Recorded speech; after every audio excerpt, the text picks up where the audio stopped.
Yes! It worked. It worked. It's gone to the right one.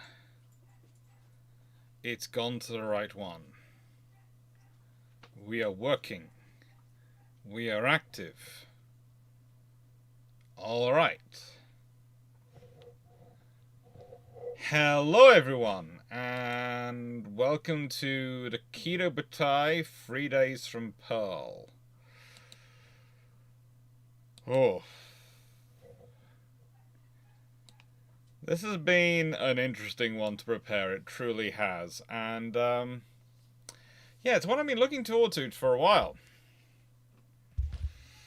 Not just because this is also going to be not just this the long patrol, the live tonight, but the long patrol not Saturday, but the following Saturday.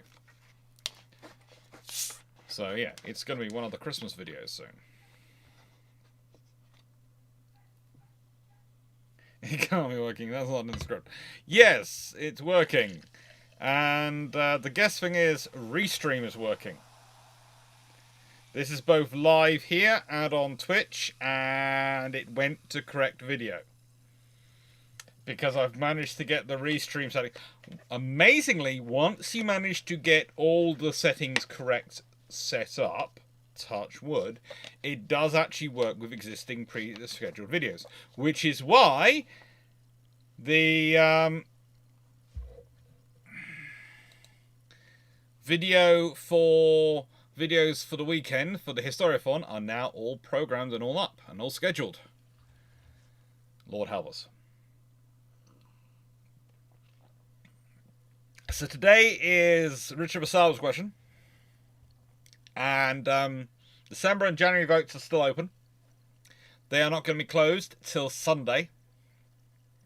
During the Historiathon, the votes will close on people's on the topics being selected for December and January. Hello. I'm not sure if you've all noticed that there is a dapper gentleman with me. This dapper gentleman is currently proving that you can wear a bow tie. Please note, he is wearing a bow tie and a sweater and still look absolutely cool. Do not ask me how, but he's a poodle, he pulls it off. And I think he's also realised that as you're all here, he gets to appeal for biscuits. So that's it. That's your load for a bit. So hello Leslie Mitchell, hello Chandel, hello Pete Dawson, hello Architect96, hello Rick Varsava, Paul Amos, hello Michael Cooch, hello Stephen Meyer, hello John Shea, hello Stephen Richards, 96831, hello Derek McManus, hello Jacob, and hello Andout. Congratulations, Jacob! You've passed your Chief Engineer on all ships exam. Oh, that's really great news. Congratulations. That's really good news. I'm very glad for you. That is not an easy exam to do. Right then. Do you mind if I get on with tonight's presentation, or are you going to stay here looking gorgeous the whole time going, everyone just tell Papa to pat me? That's all he needs to do in life. That's not the purpose of this channel. We could set up a whole extra channel which is literally just you getting patted. And the faces you pull while being patted. People might like that. Vicariously patting a dog. Right. Hello everyone. And what I'm now going to do is, because it's probably sensible to open, I'm going to open the combined chat, which I hadn't opened because I was worried that was tempting fate. And hopefully that's going to work for both YouTube and Twitter. It appears to be.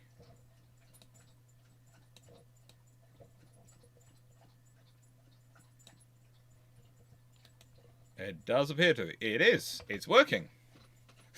Alex treat. Alex doesn't get treats. There's a reason.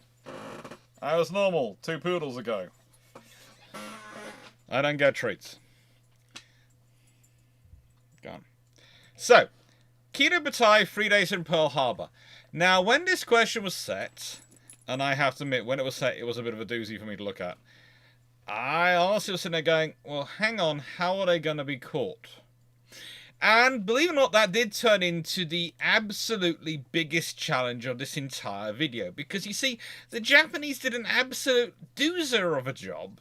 An absolute doozer of a job. To avoid being caught. To avoid going anywhere where they would be likely to run into Americans. That is the reason for this whole maneuver, this whole routing, is to avoid running into the Americans and avoid running into anyone who's going to say they are there. They're avoiding shipping lanes. I tried to look for a merchant fleet position and move on to merchant ships. There were none.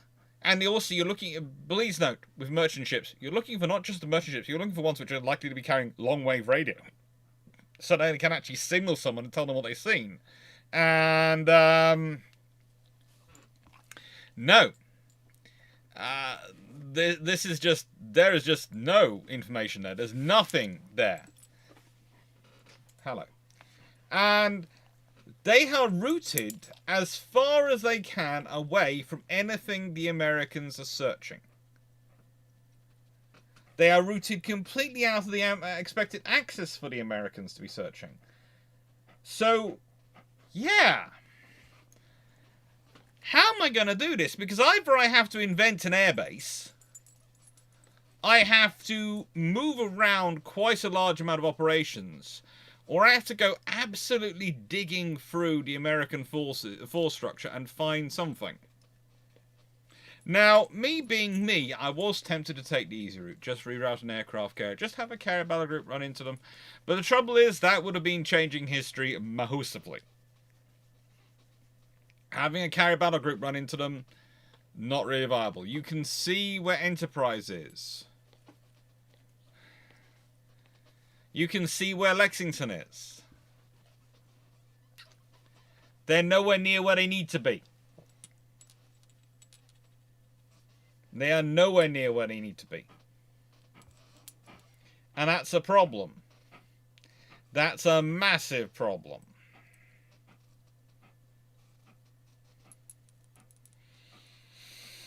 So, let's think about this, shall we? You thinking about this? You are. Good. What can we do? Now, if I do... That didn't work. What about that? That worked, yeah. So let's consider the geography and basing perspective. So,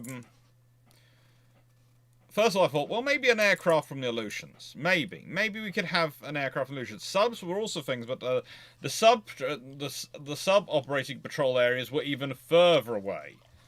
And the Americans are really... Well, again, the long-range communications that you would expect, you sort of these days would take for granted for, let's say, submarines to be able to alert people with what's going on, aren't exactly there. And they're going to reveal their position. So if you have a submarine suddenly start broadcasting from, let's say, outside the Japanese base that there's the Americans, the Japanese fleet's coming out, or Pearl Harbour to tell the Japanese the Americans have come out, that's going to massively reveal its position, and they're not going to be able to do anything. So that's a problem. There might well be a Corgi visiting session over the weekend. For those wondering, the Corgi visiting session. The trouble is, as I've said before, the Corgi and the Poodle have demarked their areas in the household. And whereas it used to be that my office was in the garden and was neutral territory, this is now your territory, isn't it? Because it's got the window at the front, and he's got the lounge, which is the window at the back. And that's your daytime visitors, you know, patrolling the house. One at the front, one at the back. The trouble is, the nearest patrol base in the Aleutians that's really actually up to snuff and actually working at this point, anything like a patrol base should be, is Kodiak Island, and that's 2,598 miles away of ocean between there and Hawaii. Which, if you consider even the one-way range of the Catalina is only 2,520 miles, i.e. 78 miles short of that, so definitely beyond gliding distance, let alone their patrol distance, there's a gap down the middle where there's no patrols. Just gonna point to something here in case of you've forgotten it. Look at this routing. Up here is Aleutians. And here is the Hawaiian Islands, and look at where they're passing almost directly down the middle of it. Dang me. Alaskan fishing boat. Well, the trouble is with the Alaskan fishing boats, and Lord love them, and not a lot of them in this period have radios. Not a lot of them in this period have radios. And the ones which do have radios are often going to the far more interesting and far more fish-rich areas above the islands, not below the islands. And not often that far down below. So, and before anyone starts thinking, well, merchant ships, of course they have radios.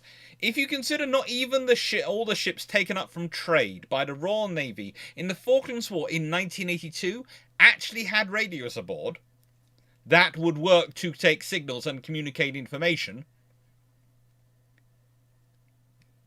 you have a problem. They often have radios which can receive weather reports, but they don't necessarily have their own ability to transmit anything above emergency frequencies. Or even if they do have the emergency frequency one. So yeah, that would trying to find a suitable merchant vessel, isolate it, and put it in there spot was pretty darn impossible. And then I thought, well, okay, command areas. Let's consider this other point of geography, because these are the command divisions. And whilst they are more formalized in World War II, they are actually de facto the ones which existed prior to World War II as well, with the Northern Pacific, Central Pacific, Southern Pacific, and the Southwest Pacific, and those sort of areas. Whilst those are formalized in World War II, prior to World War II, they very much do exist in sort of pro forma, in a form of stasis, sort of, or, you know, they're like that, they're just not recognized like that. Which means, again, the Japanese went straight along the division area between two different commands.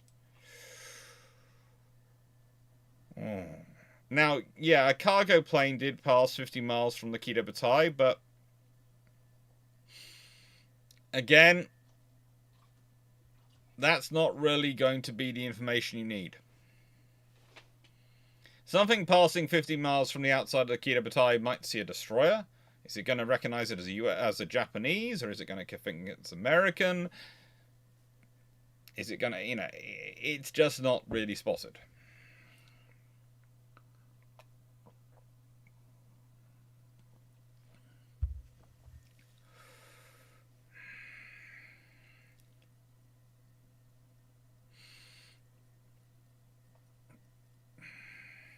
There are many interesting operation options coming in here.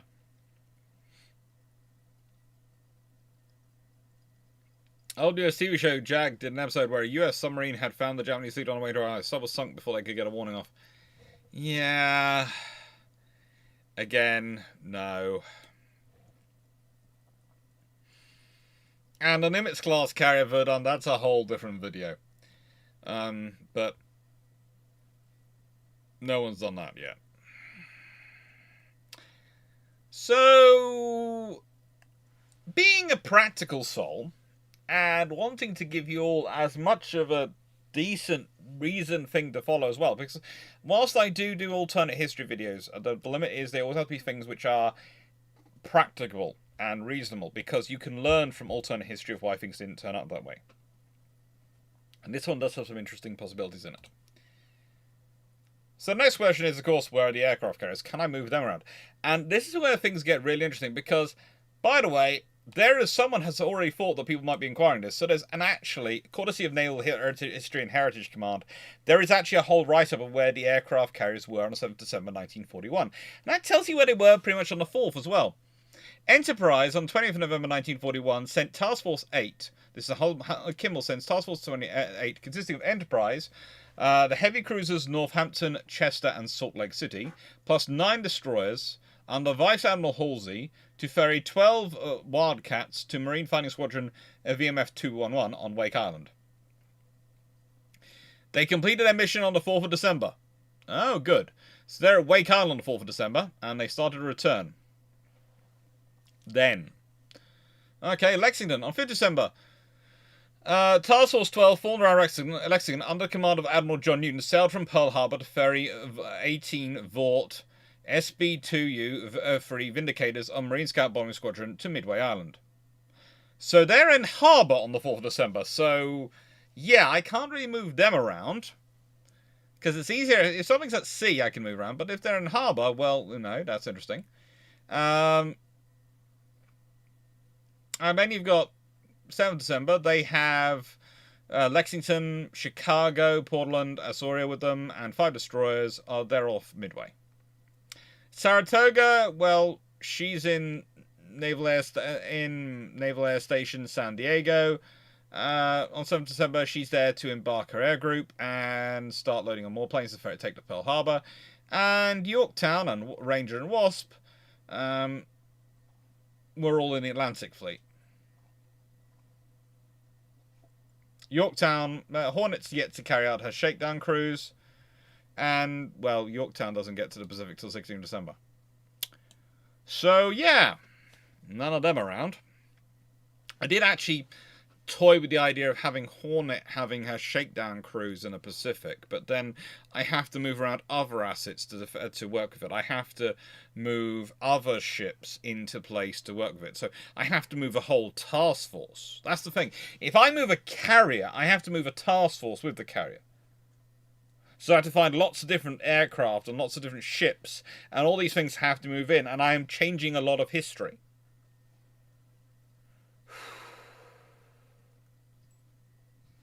That's a problem.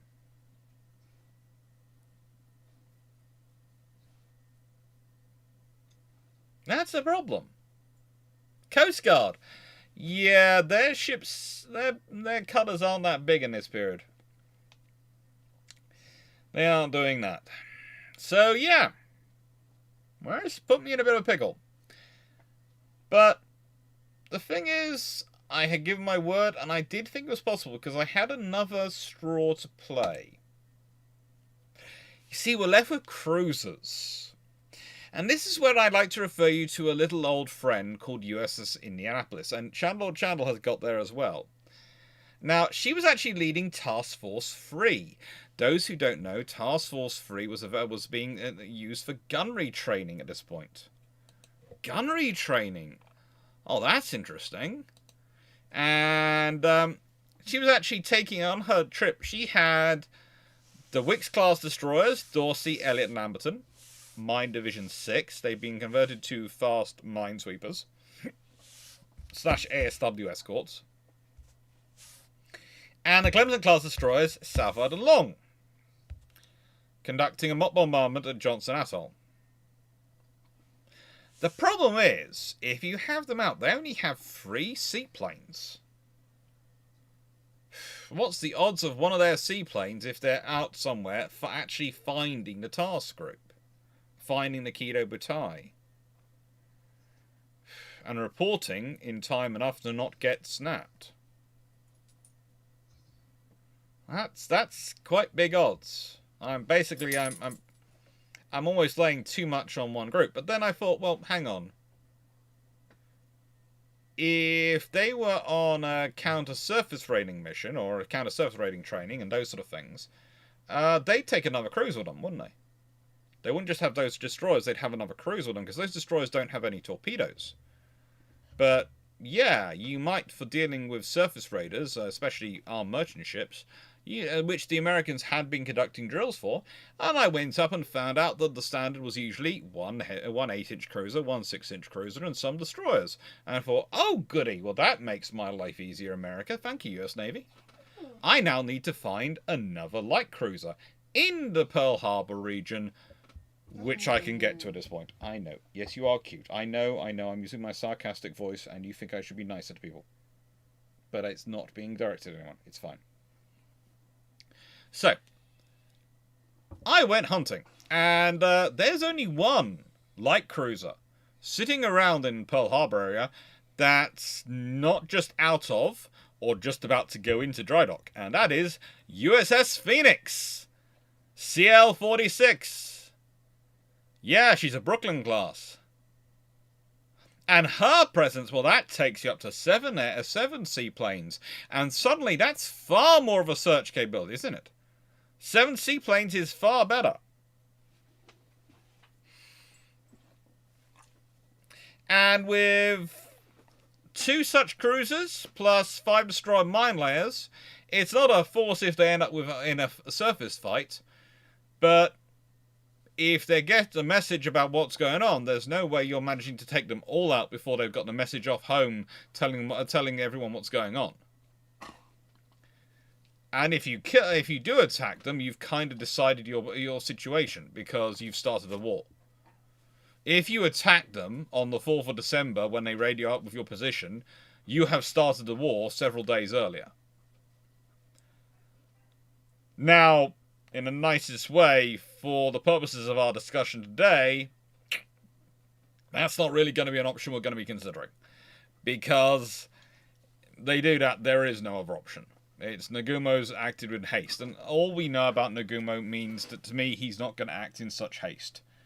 He's going to radio in and say he's been discovered. He's going to, especially if they have spotted that they've been discovered, he's going to probably investigate what's discovered him. And he's probably going to ask senior command what they want him to do, because this has changed decisions. This has changed the scenario. So what's our scenario? What is our scenario?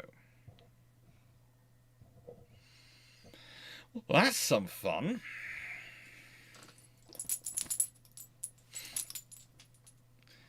JC, how about Ocean Line on a Pacific cruise? Yeah, Stanley, they don't cruise that high. That's not the cruise routes. As I said, that's not the shipping lanes. And Pacific liners don't do sort of round the route cruises. They're doing between the points, and so you can actually quite easily predict their routes. And again, that's factored into the routing of the Japanese task force. Were there any recon B-70s at this point? Say, something with extra large fuel tanks that gun? Nope. Not where you need them to be. Black Maximus. If there had been, that would make my life far easier than having to reroute an entire cruiser task force. Trust me, if it was easier than rerouting a cruiser task force, a single plane is far easier to reroute historical terms than rerouting a cruiser task force. But I found out they do those exercises, and so instead of doing a gunnery drill, they go off on a counter-surface radar drill, which means they have the seaplanes out searching anyway, and they've taken 2 cruisers with them.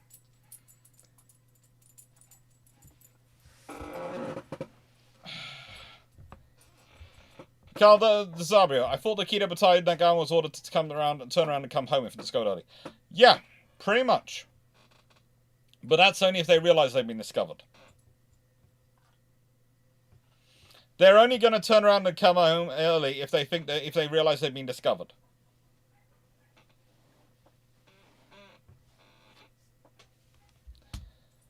And how do I put this? The other trouble is that Nagumo's going to message in and say, does he think he's been discovered or not?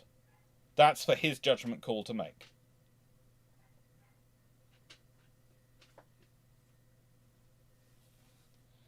So, what they're supposed to do... Oh, good lord. Okay. Carl Desobio, yes, you keep going on. The Pacific cruise routes from San Francisco would have gone north, Great Circle route, and gotten close-ish on the 7th of December. We're talking about the 4th of December. They're nowhere near the routes they are on before the 4th of December, because the Japanese specifically chose their route to avoid those shipping lanes.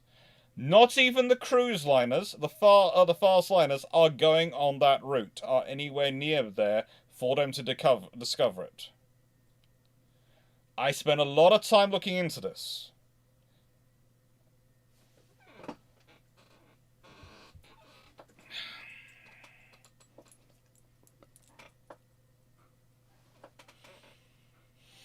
Now,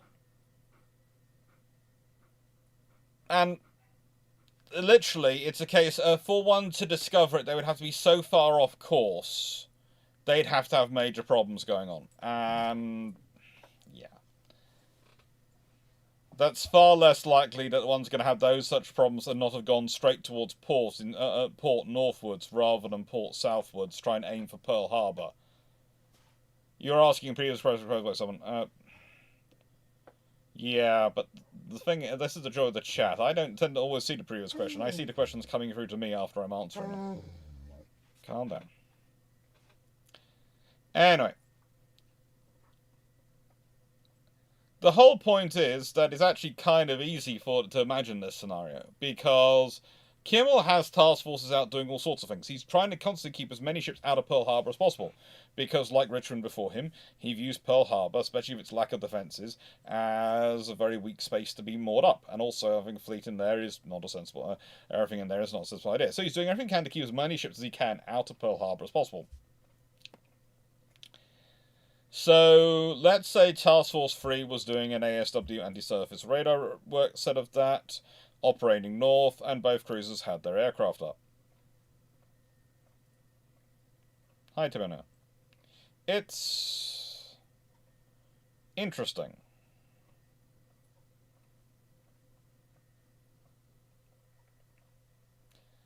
It's interesting in that if they do discover them, there are going to be options. And the question is going to be based on if the Kido Butai realize they've been discovered or not. Because, as said, theoretically, Nagumo has a standing order that if he gets discovered, he returns home. That's his theoretical standing order. And Nagumo probably follows it. Probably. So our scenario relies on them not realizing they've been spotted.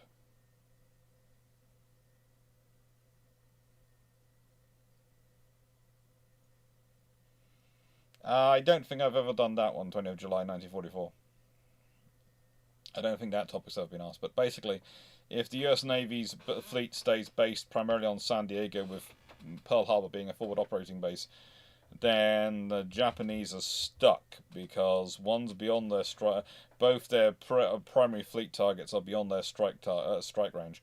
They might though that might change the actual attack on Pearl Harbor to be an amphibious assault, because if the fleet's not there, if you take it, actually that means there's going to be a lot less forces there in the first place, and a lot less security there in the first place, so you can maybe take it. Now, whilst the Japanese would have a combat air patrol overhead, the thing is, if there's clouds and there's different weathering patterns going on, they don't have radar. So the thing is, you can have seaplanes probably spot. And also, the seaplanes pass at sufficient range to spot but not be spotted. The odds are they don't get any engaged. And the cat the Japanese were flying was very limited because they didn't want to use radios. They didn't want to be making any electronic noise to reveal their position.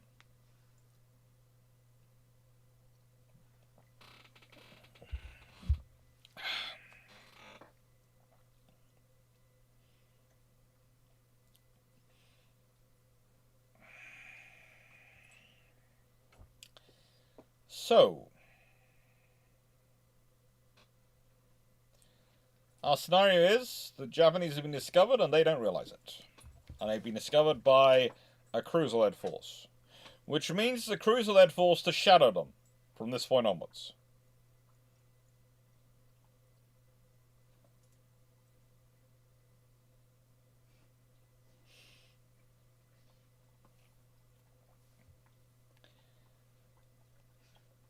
We hope. So, shameless book plug quickly, and mainly the shameless book plug is not going to be about a shameless book plug as it normally is, but it's about this weekend, which is the Historiathon, where I'm doing 36 hours on Twitch and YouTube. So from 1200 hours on the GMT on the 23rd to midnight on the 24th, 25th of November. As you can see, there's a nice long list of things we're going to be looking at. We've got questions, which just people like a brew ships, basically, which I do on a Sunday. Then it's going to be Flag-class corvettes, a presentation like this one. It's going to be about Flag-class corvettes, their origins, etc., that 3-hour slot. And it's going to be looking at the essay competition and the special mentions. You know, basically, this is going to be the top 3 of the essay. This is going to be the middle 3 of the next 3 down, and the next 3 down. So that's basically the top 9 of the essay competition are basically going to be looked at. And then we're going to have a World of Warships collab stream. yeah, it's World of Warships, and it's going to be a case of if you're interested in joining the group, I think that's being coordinated by Steve Clarke and by Dragon. I think their names in chat and also on the Discord server. And yeah, I'm hoping to. I would love to basically play games with play some World of Warships with the viewers and see what you all think. I do apologise. I'm probably not going to be that great at World of Warships because I haven't played enough recently, and actually I hadn't played in such a long time. My account I managed to get deactivated and I'd lost everything. But yeah, it was fun. It was fun, and I'm getting my fleet back. I'm getting most of my things back. Slowly improving. Console or PC for World of Warships? I'm PC.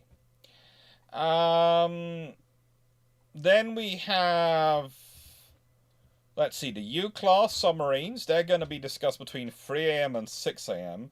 on the Sunday morning. And then it goes on, and we've also got a UAD design session between 9 and 12. And then we've got Jellicoe's third Sea Lord presentation discussion on between 3 and 6 on the Sunday. Then there's more more questions and essay competition winners between 6 and 9, and then it's more World of Warships collab between 9 and midnight. It's gonna be a lot of fun, and thank you to everyone who's made this possible. As said, there are many reasons I'm doing this. One of them, it's a nice way to kick off the Christmas season. 2, it's a nice way to fund getting the pictures for the books, and that's what I want to do. If I can get some more money. And 3, it's hopefully going to get me some more subscribers for the YouTube channel, so I can break the 15,000 subscriber mark and finally end the family bet over that one. And 4, and this is the one which really interests me for the future, is if I do well enough, then it becomes something that I can take to people and I can go, well, look, I know no one else in the history sphere and the educational broadcasting sphere usually really does this on YouTube, but I have done this. I've shown it works. I've shown people are prepared to watch it, and I've shown that it's raised X amount of money. So therefore, Mr. Or Miss or Mrs. whoever's representing you at this Naval Museum, how about we do a collab and I raise 50% of the money goes towards you, goes to you. I raise goes to you. Would you be happy to, accept that? And also, you can see what I was like over it. You can see I don't do anything which brings your museum into disrepute. You can see I don't bring anything which causes you trouble. I'm not. There's nothing, no problems like that. Because the thing is, I have put this idea in the past towards various museums as an idea, and they've gone, no, we're not sure about that. We're not sure. Now, that could be me they're not sure about, then this won't change their minds. But if it isn't me, if it is the fact that whilst this is a fairly common thing to do in certain parts of the YouTubing, Twitching, streaming areas, it's not common in our area. It'll be interesting. And, if I can demonstrate it works, then that's great. But yes, there is a very special target if people really want to, that they can raise money up to that will make me watch The Princess Diaries. And at a certain point, I have to watch The Princess Diaries with the shipshape crew, keeping me in check and making sure I do actually watch it. Mark Wren, the old is not you, it's us thing. No, it's more a case of they don't see how it's going to work. They don't see how it's going to work. I think it doesn't matter if you're a console or a PC player on World of Ships. I think we can still play in the same teams. I think so. Princess Bride. Oh, yeah. Bride, not Diaries. Oh. I put the right name down in the fundraising. Oh, good lord. Look, Verdun, if you're telling me there's one actually called The Princess Diaries as well, you and I are not going to be friends on this subject. You're just adding to things. Yes, Princess Bride. Hello, what do you want? He's literally, he's in the corner here, wagging his tail.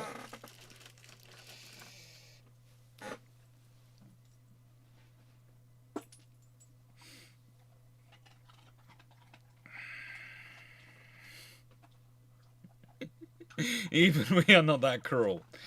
So, before we start getting into the possible events, we have to think about who's going to be in charge of the things. Because, let's be honest, in decision making, you'd presume the people who are going to be making a decision of whether or not how it's announced to the world, whether or not it is announced to the world, is going to be Roosevelt. And then, if it is announced to the world, the person who's going to be making a decision about what to do is going to be Hideki Tojo. This is what we think about it. And it's a really interesting scenario to consider both of them, because both of them like to think they're playing 3D and 4D chess.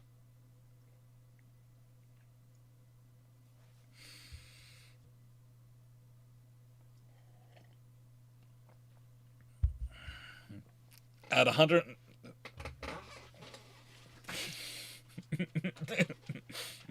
Oh, God.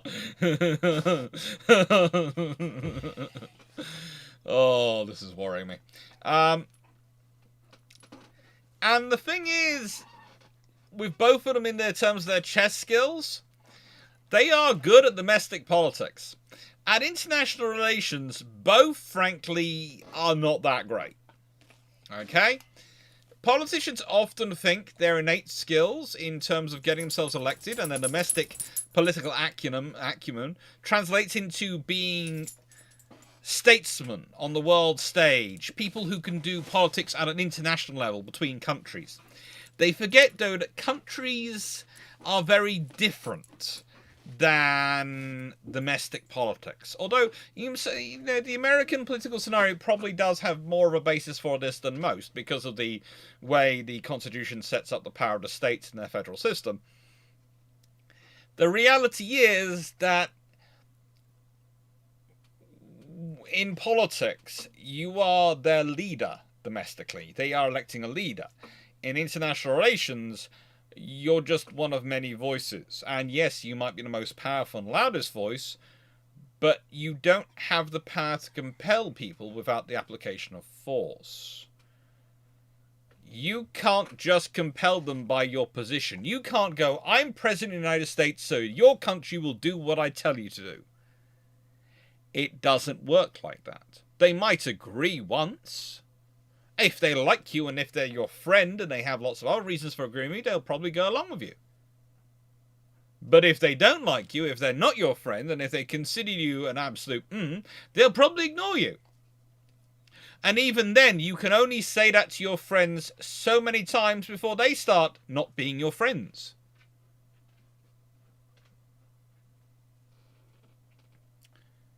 International relations is far more like the schoolyard than anyone ever likes to think. And the thing is, Hideki Tojo, again, his entire position, rests on his belief that the Emperor has not told him explicitly no, because anything less than explicit no from the Emperor is an agreement. Secondly, and this is perhaps more important, he believes, and he's probably one of the ones who most firmly believes, that you either fight the Americans now and you have a chance, perhaps a small sliver of a chance of winning, or you're going to get destroyed anyway. This is the trouble about Japanese foreign policy in this period. People often think of it being expansionist, imperialist. It's actually fatalist. They are sure that now if they don't do anything, they're going to get wiped out by the Americans. So the Americans are going to crush them, destroy them, flatten them. That's what they are absolutely 100% sure about. They have that as almost, it's not even an article of faith, it's a foundation of faith. It's their core belief of their foreign policy in so many ways. And as such, for them, whilst the chance of winning a war against America is infinitesimally small, some would say absolutely impossible. Anyone arguing against them would normally say absolutely impossible. But in their minds, there is a small sliver of a chance they win. That is still better than certain loss with no honour. That is still better than that. And so these are the people you theoretically have in charge. Theoretically, they are in charge. What do you think, Raleigh? You think that's a good thing, them being in charge? You seem to not be so worried. You don't necessarily think they're actually in charge. You think others are in charge. Okay. Well, as my pool so rightly pointed out there, it is more complicated than this.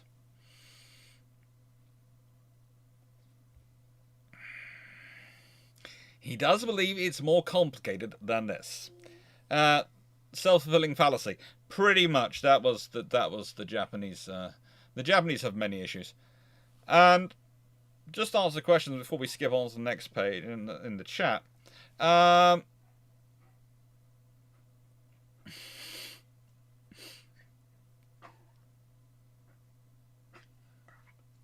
cool, Black Mouse. Persian, a POTUS who worked in open partnership with governors. What a novel idea. Most people run like they are an all-powerful American Caesar, not a city manager. Yeah, the reality is always more complicated for both sides. And Doggo always wants screen time.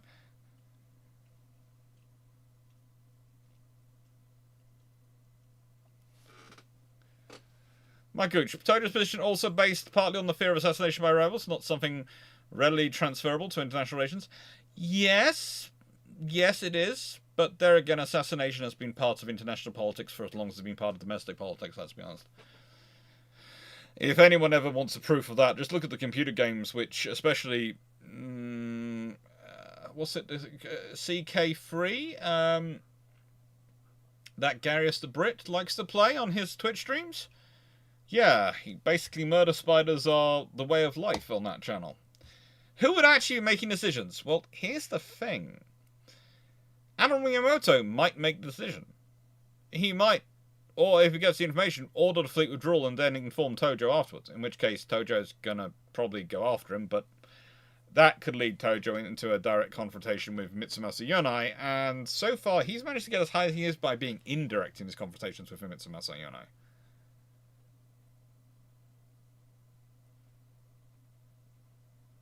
Then there's Admiral Kimmel. No, he gets the information. What does he do with it? Does he have any faith in passing up the chain to Washington they'll do anything to it? Does he wait for them? Does he start organising things even as he's told them what's going on? Does he start moving fleets around and positioning things? Which could, especially if he tells the cruiser group to keep up a constant watch on the Japanese, that could precipitate something. It could lead to them finding out they're being tracked. It could lead to all sorts of stuff going on. And then there's Emperor Hirohito. Remember, the same man who'd been expressly promised several times, given all sorts of assurances by Tojo about attempting peace and all sorts of things. If the Americans find out about this, that could provide him, if he truly does wish for peace. And let's be honest, Hirohito doesn't wish for peace like you are, like the people who are pro-peace would necessarily want peace. He doesn't want war with America because he thinks that's better, that Japan can't win that. He's not so worried about China, and let's be honest, the Americans aren't so worried really about China, despite what they might claim in their press. And we've seen their negotiating positions. I've discussed this in previous videos. Their negotiating positions often mean that, frankly, China would have been absolutely ignored or cut up. Or at various points, that the Chinese government would be combined with the Republic of China government would be combined with the Japanese-controlled government in China. The two would be fused together as one organization. Sometimes even with the person who's currently heading it for the Japanese being put in charge of the combined China. Yeah.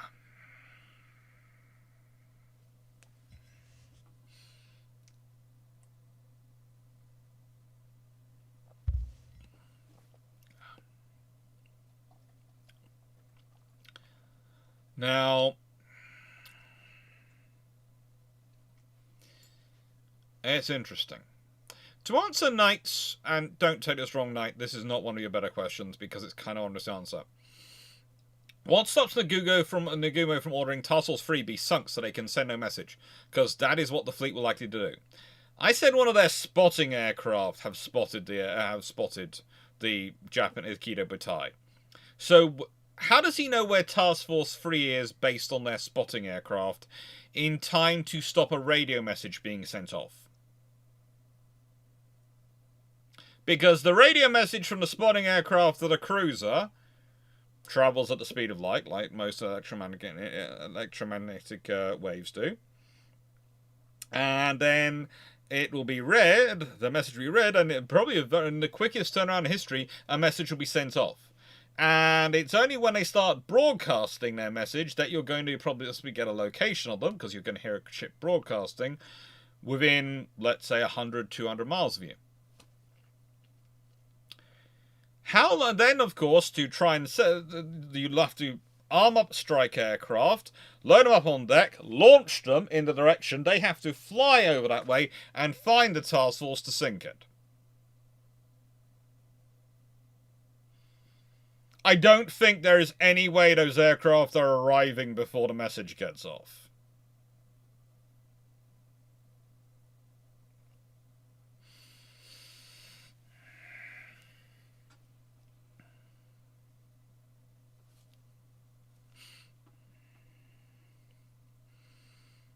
So yeah, this could be interesting because there are other factors which can get involved in decision making. And Tojo, as powerful as he is, cannot go directly against the Emperor. He's never that strong. Was they ever bad during the time? There was enough overcast skies around that I can fudge it. So that they could do that.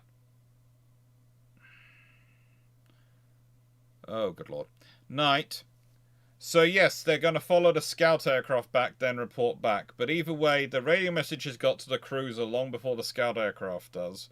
And the radio message has left the cruiser long before the scout aircraft has got back. And then when the scout aircraft's got back to the cruiser's now sailing away. You've then got a radio back to call in the strike, which has then got to fly out. That's not going to be quick. We're talking times of half an hour at least. Especially if it's 100 nautical miles. That's not going to be something they're going to... They might fly at a couple of 100 miles an hour, but that's still going to be about half an hour.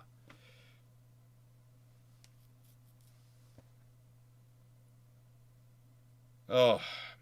Knight, if you want to ask silly questions, this is not the time in this video at this point. Because that one's... So, you've just asked a question as to whether a senior captain of a cruiser getting on a message and telling an admiral that his seaplane has spotted an entire Japanese carrier fleet, and you're going to presume, oh, you're the kind of person we're going to not believe. At a certain point, you ask a lot of questions, and I do listen to them and respect them, and listen and answer back. But at certain points, sometimes the questions you're asking, I wonder if you think them through before you do. Monday6040, you've just put in for a second time about Kido Butai being MCON. Yes, they were a mission silent as long as they could be. They were a mission silent for as long as they could be. So they were everything to try and disappear off the deck. Everything to do to disappear off the deck. That was what the Kido Butai were operating on. Well, that's the thing. I think if Nagumo thinks he's being detected, he's going to have to radio home to tell them he's coming home.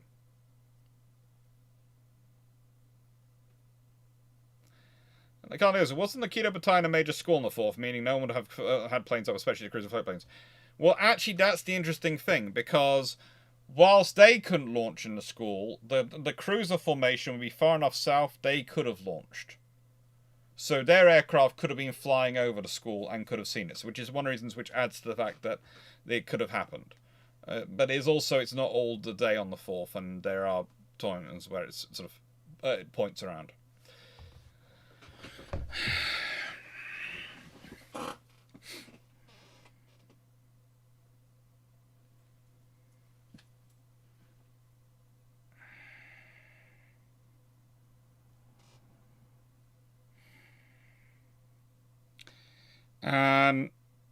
Yeah, this one...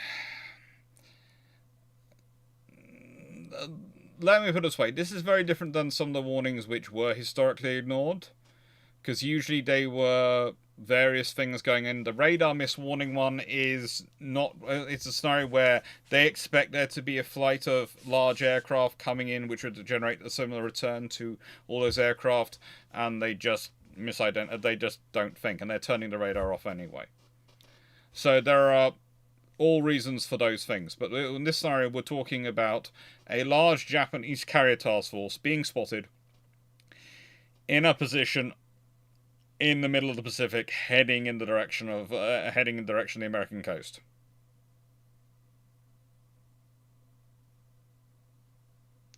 And yeah.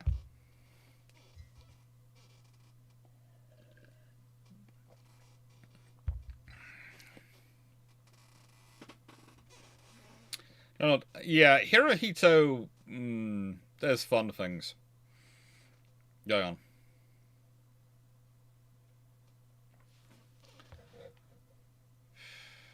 It's what it is at certain points.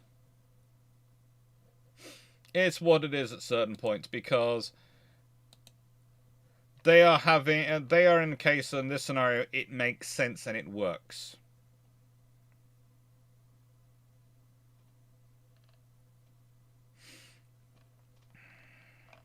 Mainly because it has to work. These are all forces which do things similar to that quite often. They are, the Americans often do have cruiser forces deployed, so it fits up. Similar, say the recon plane does not transmit and only reports the strike force locations once it returns, as an option. It could do. That could be an option. But it's unlikely to do it in a nice way. What they would probably do is they probably radio off a report and scout around some more, and then taking photos, and then get back to the cruiser as quickly as they could. But they are flying high. They'd be flying high enough over a squall. They'd be able to get some information. That they're going to be getting pictures through the rain clouds. For the ships to launch and recover aircraft is very difficult. There is a whole sorts of discussions about it, though, so I don't want to get quite into that one on the Japanese one, because there are some sources which claim they were still launching a cap of size, maintaining a cap of sorts at that time. But there are also others which claim they weren't, so, it just works.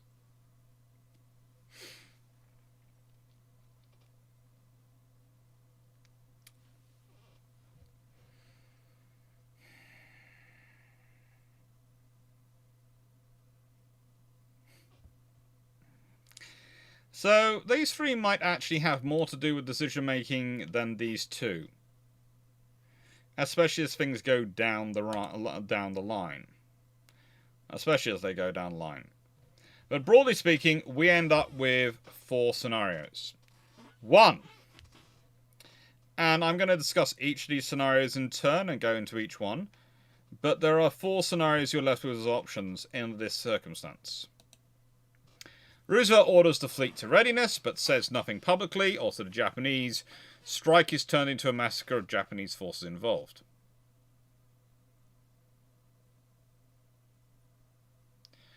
The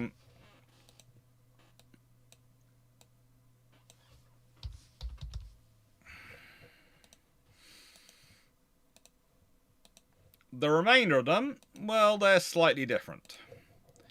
They require that Roosevelt say something. They do. If he says something, Tojo might order everything to carry on as is. The US Pacific Fleet is, though sufficiently alerted, tackles a massacre of the Japanese forces. There is an option he does. There is an option he thinks that, carry on and just pretend, try and go, no, we're not doing it. It's just an exercise. It's just an exercise. It's just an exercise.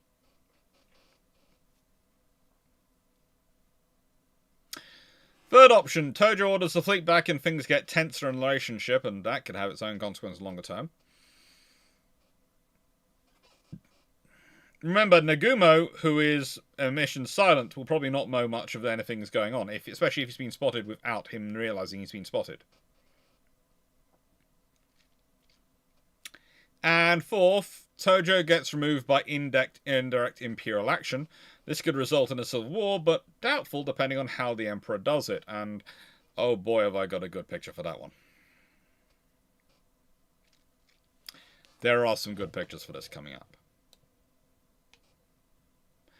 But those are your options, realistically. Honestly, I have one which I think is the most likely for the scenario, but there is always the chance that Roosevelt does decide to say nothing. He just alerts his forces.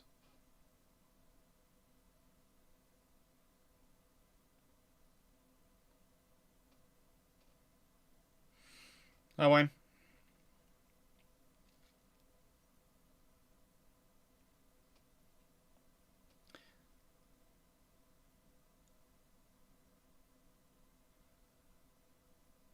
You're getting 4 scenarios discussed out of this one, Maximus.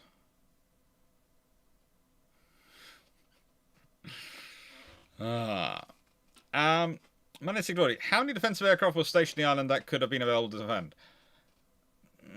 Depends on how much you believe the readiness reports of those aircraft, Melanie. I would say there's enough aircraft there to do the job, but the actual figures depend on whether you are counting the number of aircraft listed as being there, the number of aircraft which are available, and the number of aircraft which are operational, and then of course there's the aircrew factors.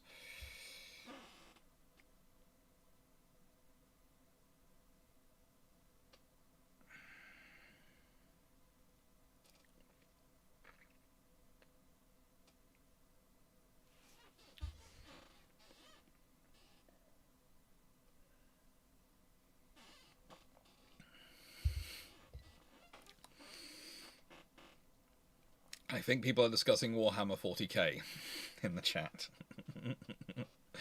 So, with that being said, and with that all being a factor, let's go to option 1, shall we? Well, as pointed out, if we look at the earlier discussion, the earlier point about the carriers,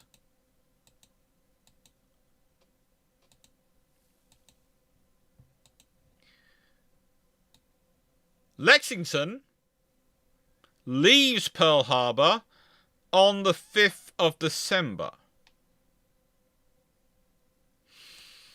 So you could end up with a very real option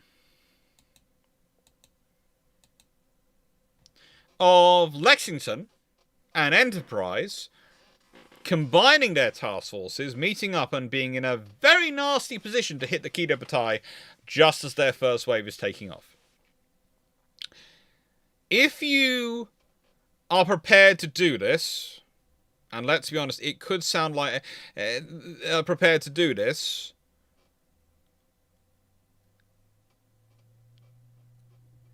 it could be very, very nasty. Because you could actually hit them hard at dawn when they're in strike range of Pearl Harbor. And that would be dawn of the 7th. That would be literally dawn of the 7th. You could be hitting them then, if you're the US. If you've managed to track them the whole way in, they haven't spotted you with your seaplanes, so haven't realized, and Roosevelt has announced it, then honestly, you could do this. If you've got 2 carriers in position, you can deliver a nightmare result for Nagumo, which is the reason he didn't launch the 3rd wave. If the American carriers had been Pearl Harbor, he'd have probably launched that 3rd wave. Why? To make sure they were dead. To make sure they didn't have carriers, to make sure they didn't have facilities, and to take out as many other ships as he possibly could.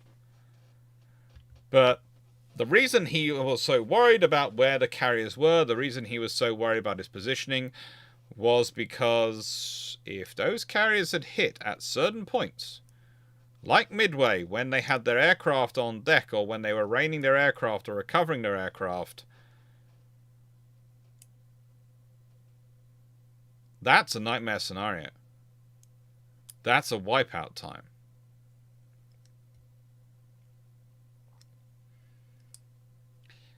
This also means that Kimmel can organize this pretty much in-house. He could also have the ships all steamed up, locked up, and leave harbour early in the middle of the night on the 6th, 7th. And before anyone goes, well, what about submarines tipping off the Japanese? They may see enough to justify it, they may not. But even if they do get to the deck on a radio, how quickly is that radio message going to get through?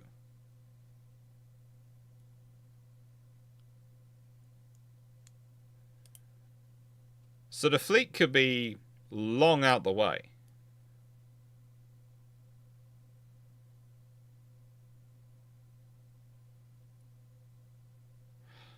This does require Roosevelt being quiet. It also does create a problem because Roosevelt doesn't technically know, and doesn't actually know, that there's going to be a declaration of war on the 7th. So the thing is, everything's been set up, everything's been prepped, ready to go, based on the anticipation the Japanese are going to launch a strike. They could wait until the first Japanese strike has hit Pearl Harbor to launch their own strike. They could do that.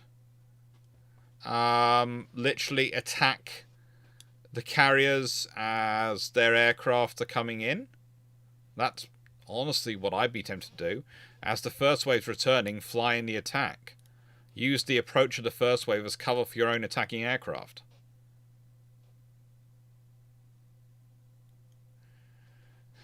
Now, this scenario all requires, of course, the US being to an extent willing to fire first, which is rather a good question for Derp Squad to be asking at this point. The thing is, I'm not sure if Roosevelt wouldn't be happy enough to do that under this scenario.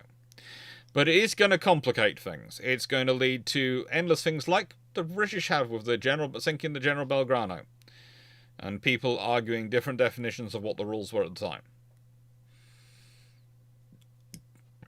As far as the British were concerned, that thing was armed with Exocet missiles and heading in the wrong direction. But it was still armed with Exocet missiles, which meant it still was a threat. It was in range, and it was a enemy warship in a war zone. That's it. There are zones set up which protect civilian merchant ships are going. If a merchant ship goes in this zone, then it's at risk. But if it's outside its zone, it's got safety. But for warships, in the moment you're in between nations at war, there is no such thing as safe waters for you.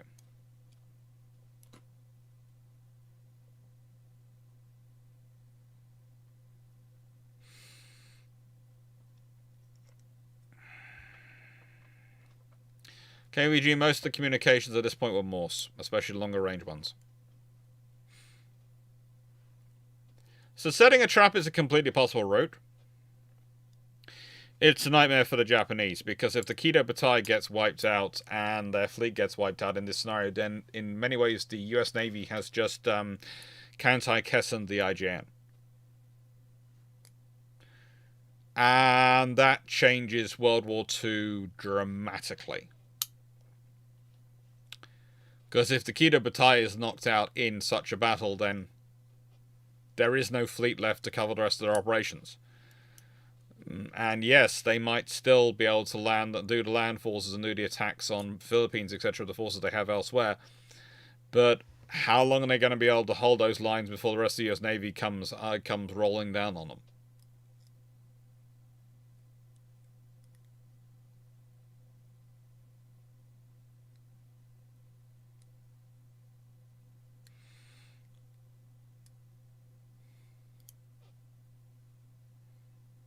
And by the way, this is right out of Kimmel's playbook, this sort of scenario. Kimmel is often marketed as not being very good. He's actually very, very good. He is a pretty darn aggressive commander, but he's a very capable commander. He would not have been in the positions he was if he was not a good officer. And talking about the positions before he was in charge of the Pacific Fleet.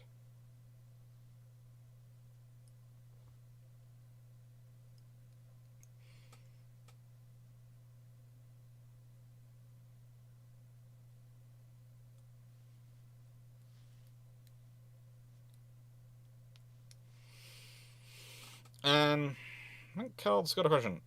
Says, I'm waiting for your second part of your question, Carl. Zoba. Oh.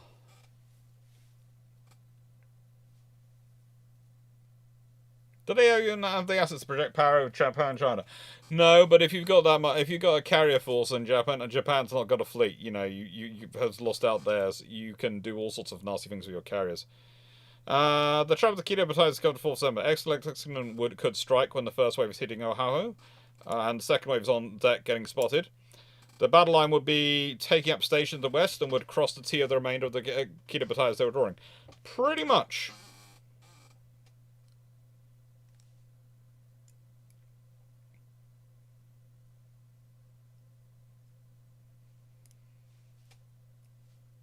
Now, I have to say, this means that from the get-go they decide to lay a trap, because to do this, they specifically have to leave the covering forces out covering the Japanese approach as they are. You're pretty much left with that Task Force 3 being the covering force and the navigation beacon for everyone. And you pretty much have to communicate with them quietly. You can't send out more forces because they're more likely to be spotted by the Japanese. You can't reinforce, and you have to trust everything to that team.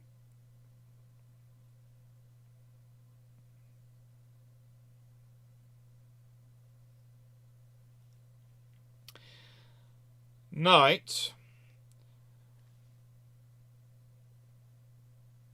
Okay, so to answer your point, which is kind of... yes, as it was historically when she returned on the 7th, she has 18 aircraft aboard. But in the nicest way, if you're discovering the Japanese are going to be there on when they are, instead of you steaming home at cruising speed to save fuel and get there on the 7th, you probably steam home as fast as you can, and you can then take on your aircraft and position yourself where you need to be positioned.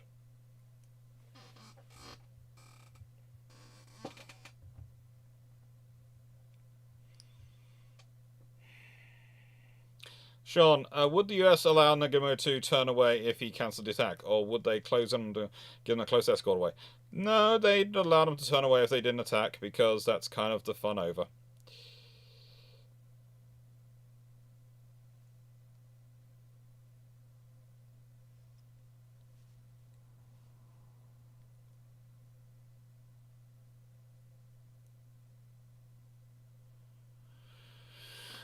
Dirt Squad, I imagine due to the fear of the Japanese and the fact that you could claim quite rightly they attacked Oahu, and you didn't attack them first. You waited for them to attack you, and then the moment they attacked you, you launched then. You were just cautious, you weren't sure what they were doing. Public would probably accept that. They'd probably find it iffy, but they'd accept it. Later on, a couple of people would be screaming out you knew what was coming, but it was a case of, well, we weren't sure.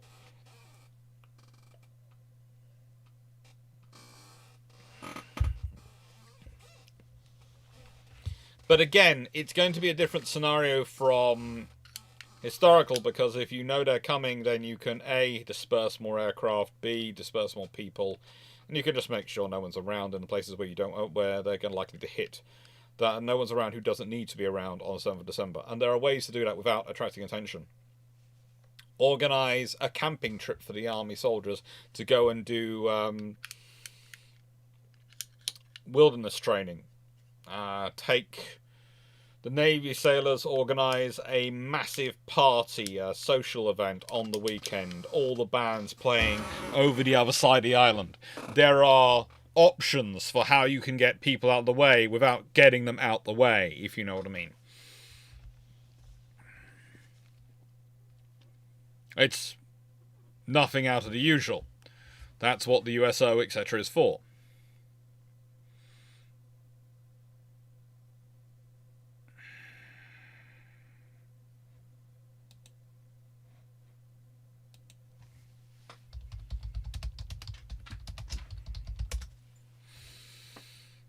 But that's not our only option, and that's the option if Roosevelt says nothing. And they manage to basically avoid the Nagumo spotting he's being spotted. Because as I said, if he spots he's being spotted, theoretically he's supposed to turn straight home. Now, the Kido Butai carrying on anyway. I thought I'd just advertise Mark Steele's book because it's an excellent book. Tojo orders everything to carry on. Basically, Roosevelt calls on and says, there is a large Japanese carrier force in the Central Pacific heading east. They are very interesting. What are they doing? Tojo tries to respond basically on this. They are just on an exercise. They are just on a Pacific exercise. Nothing for you to see. Now, the thing is, under that scenario, if Tojo has responded with that claim, he's also going to have to send a message to Nagumo he's been spotted. But basically, the rule is that they're styling it out. Now, if Yamato and the Emperor and everyone decides to go on with this and go along with this, at that point, then you have a very different scenario included. Because that means both sides are openly preparing for a battle, and there's no hiding it. You're de facto at war without being at war. It's grey zone.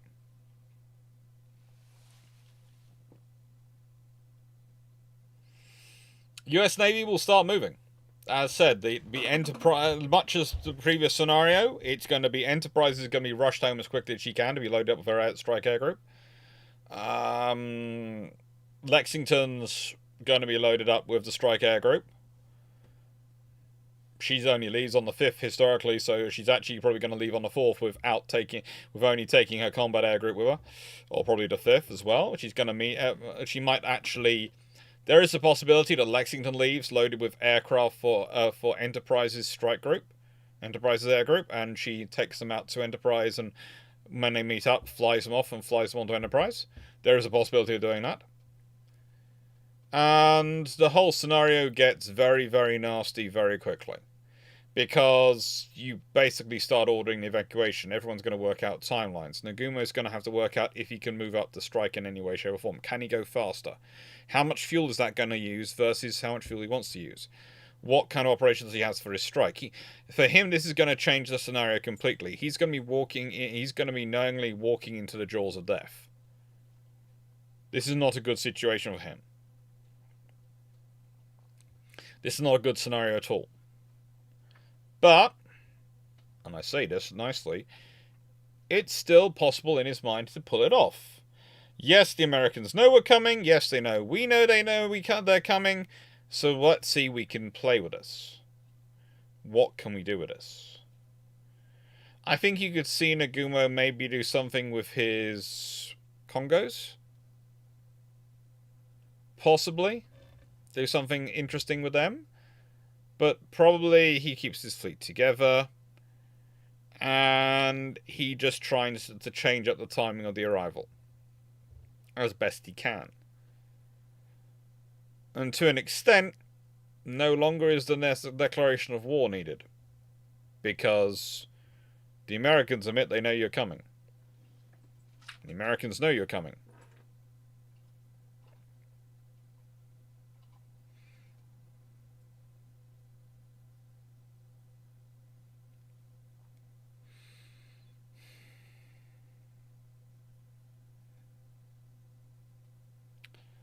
The likelihood of scenario this one is even worse for the Japanese, because the Americans no longer need to hide preparations. But for Tojo, that could be advantageous, because it could mean the American fleet's at sea, and if he manages to hit them without them realizing it, then, well, without them knowing where he's going to be hitting them, then he has a chance. And also remember here now, he knows he's being followed. He knows he's being scouted. His Cap are going to be hunting for those aircraft. His Cap are going to be hunting for the followers, their chasers.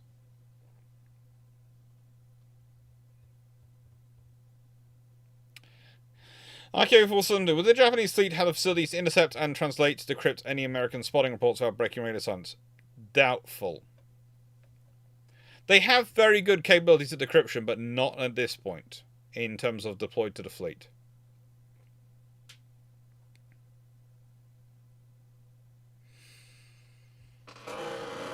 Honestly, this one is the sort of scenario where you are going to be facing a lot of problems.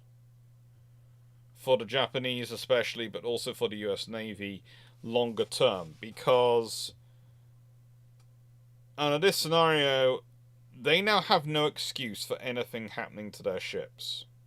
They know the enemy is coming, they're able to position them. All those surprises, all those things which are used historically as surprise justification of what went wrong, don't work under this scenario. And Kimmel is aggressive.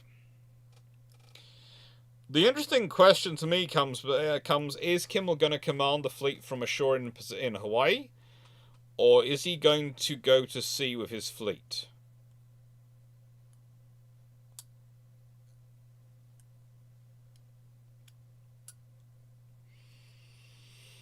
He might well think his place is at sea with his fleet, with his battle line, despite having previously served in the scouting fleet. He might well believe that's the best course of action for him.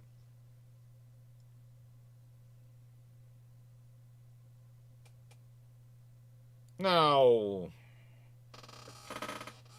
MacArthur might want to pretend he knows better in this scenario, but I doubt it. I think he'd go on alert as well. I just think it would be sensible.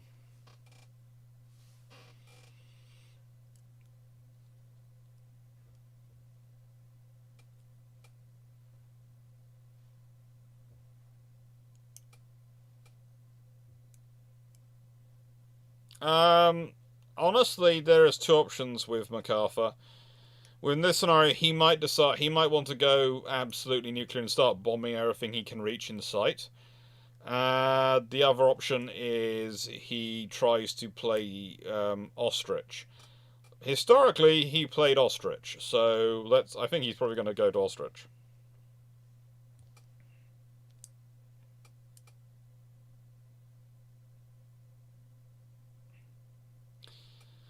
Carl, just because your flagship's in dry dock doesn't mean you can't go to sea. You just put your flag on another ship which has flagship facilities. That's all Kimmel will do. It's done as it's a matter of course for admirals. They'll change flagships when they need to. They'll do in this scenario. Oh, my normal flagship's in dry dock. Oh, that's Sugar. She can't come. Okay, fine. I'll take something else to sea. That's not gonna phase him at all. That's gonna be like, oh, what's our alternate? Oh, that's already arranged. Good. Basically, your staff will already have that arranged. They'll already have the ship picked out.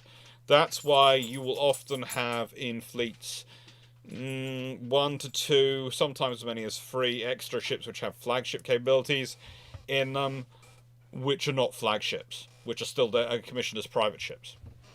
Literally to cover for that eventuality.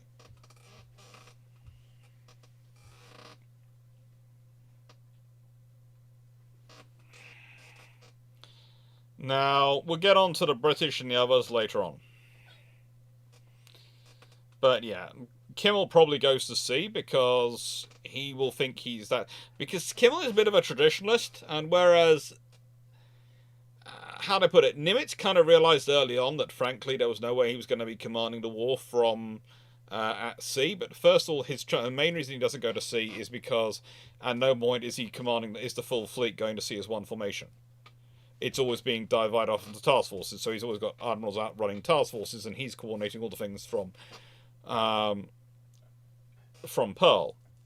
But in this scenario, quite unlikely the whole fleet is going to sea. So yes, he will be gone. He will be at sea. Every ship that's not in dry dock, every ship he can get his hands on, is going to be at sea. In the case of Kimmel, so he will be there. He'd be with the battle force. He'd be with his flagship will be with the battle force because he's now the fleet commander. He's no longer the scouting force commander. He'd be with the battle force. And just as later in the war, when you have, let's say, the task force commander in one ship and the task group commander in the other carrier task forces, that's fine. There might be the holes of the fleet. The commander of the fleet might be in one of the carriers in the task force. Doesn't matter. They give orders out to all the task force commanders. The task force commander gives orders out to all the ships, and that includes the ship which the admiral's on. So basically, Kimmel's flagship would be one of the battleships in the battle line.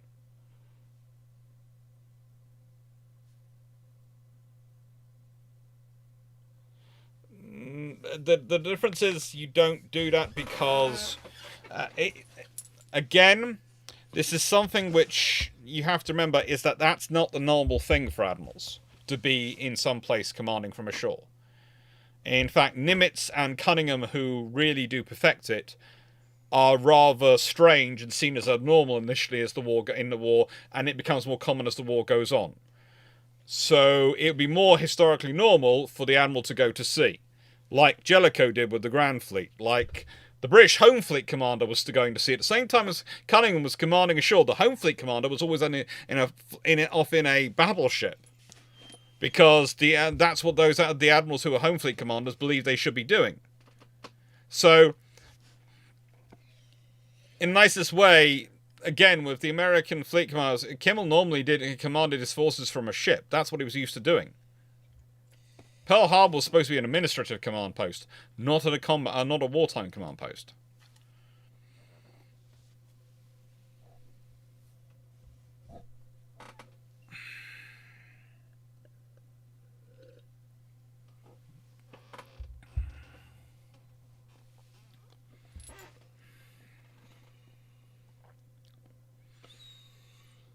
Hello.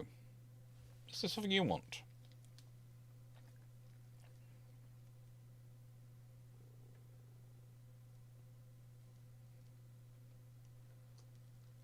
Do you want lap time? Is that what you're complaining about? You want lap time? Do you want biscuit? Do you want garden? That way for garden, that way for biscuit, this way for lap time. What do you want? Lap time. Oh, there we go. Right. So, and yeah, it wouldn't be necessarily sensible. I don't think it would be the best idea of his to be commanding from a battleship, but it would be what he would do. Primarily because, as I said, he's taking his whole fleet to sea. Carriers, everything will be going to sea. He'll be forming up as much of the fleet as he physically can.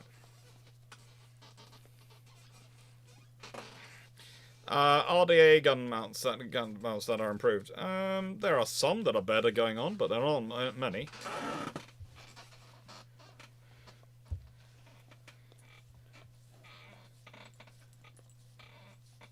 If it comes down to a gunfight, it's going to go badly for the Japanese. But if they run if they do the situation correctly, it shouldn't be a gunfight. It should not be a gunfight. It should be a carrier strike. Because the Japanese have a lot more carriers. And that's not going to be perceived as much of a problem in this point than it is... that it will be perceived further down in history, but yeah. Probably the West Virginia. It's the only other battleship outfitted with flag spaces and radar.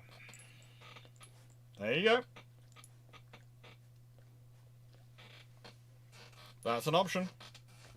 But he might not worry about having the radar. He just wants the flagship spaces and the radio. So that'll be more his criteria. But if West Virginia's free and she's got those suitables, then she's fine.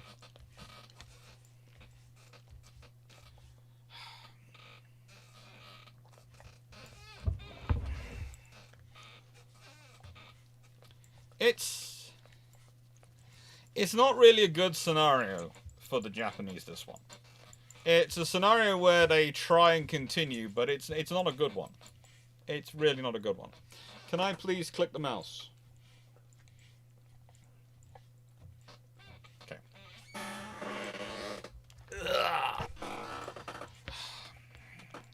Look, if you're going to be there, you're going to be at the rest of my keyboard, okay? So, Tojo orders a withdrawal. Now, there are some interesting things here. Tojo orders a withdrawal. It could be enough to cause a rapprochement of some sort. Tojo ordering a withdrawal. It could be enough to, whilst no one will admit what that fleet was going to be doing, it was heading out there too. No one's going to find it hard to work out. It might well show the Americans the seriousness of the emotions on the Japanese side, what they're prepared to do. It might well show the Japanese how close to war they are, and might make them think about it and how risky war is.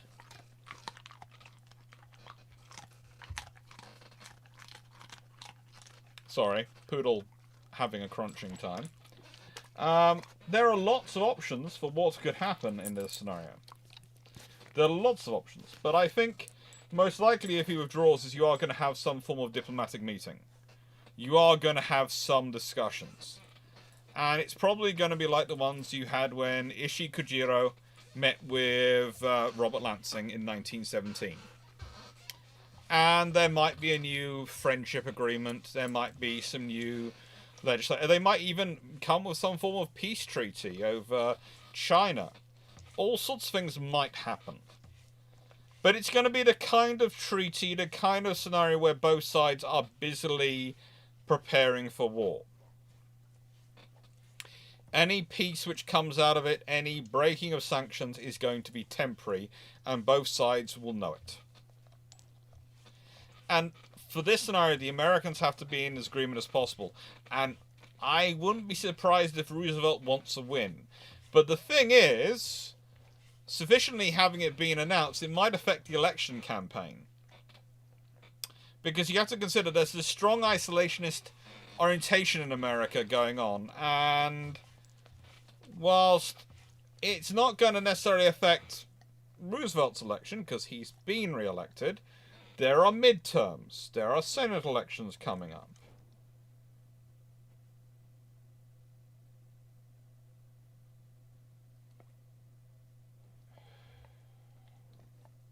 Am I catching Cody over on Twitter? Twitch. I think I am. I think I am getting Cody on Twitch when it comes in. Yeah, Twitch is covered. When Twitch turns out and message me, I should get Cody.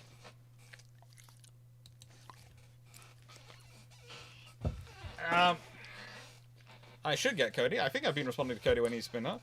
But, you know, the thing is, with America coming so close to potential war and only finding the Japanese by a stroke of luck and almost attacking them, it's probably going to make the Americans worry about Pearl Harbor's defenses more. Admiral Richmond will not be resisting the urge to dig knives in. Cody 88 is also going to make the European war to consider. Yes, but it's going to mean the longer it goes on before Japan enters World War II, the more likely it is that the ever-expanding neutrality patrol of the Americans, which is slowly crossing the Atlantic, runs into an attack by German U-boats or something, and there's war between them. All it takes is one U-boat commander mistaking the neutrality patrol for a British hunter group, and you have problems. And yeah, it becomes increasingly likely as they spread further and further across the Atlantic and condense down the space the British need to patrol to secure their convoys.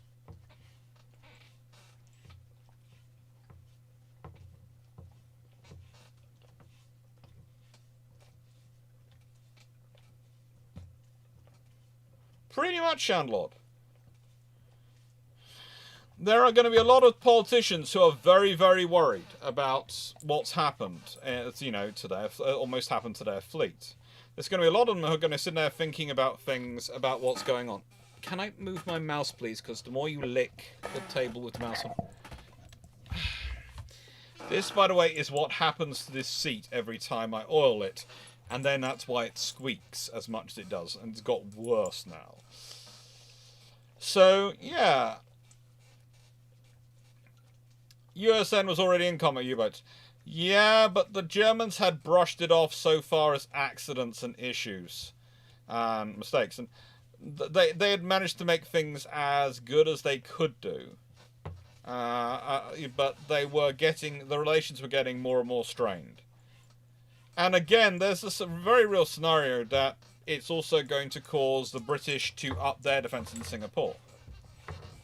You are probably actually buying about 2 to 3 years' time. And that's if there are agreements like this which remove the sanctions. If the sanctions aren't removed, you could be buying as little as 6 months' time before the Japanese try something again. Now, they were not going to move the fleet to Philippines because if you think the facilities to support the fleet in Pearl Harbour are bad, in the Philippines they're even worse, Mark Frem. So it's just moving it too close and trying to supply and logistically support the Philippines force, the fleet the size of the Pacific Fleet in the Philippines would have been a nightmare at that point for the Americans.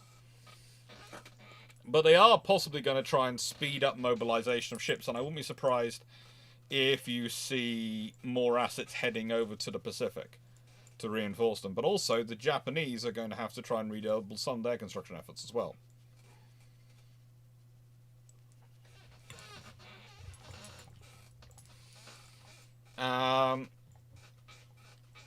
You don't want, in the nicest way, for the Americans to go to patrolling around Japan aggressively from the Philippines. That would not be able to be ignored and would be absolutely be seen as a provocation for war. And Roosevelt doesn't necessarily want to do that, especially not if he's got an agreement and he's trying to... He's got negotiations going on.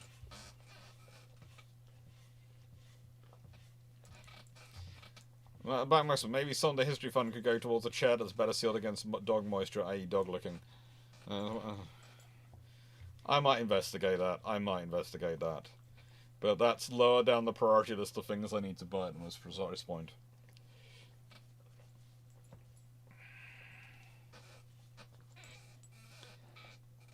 He really does like to lick things. For anyone else, yes, he does have water in his water bowl, so he's not looking for that reason. I think it's just the salts from the fact that that's my mouse pad he's licking.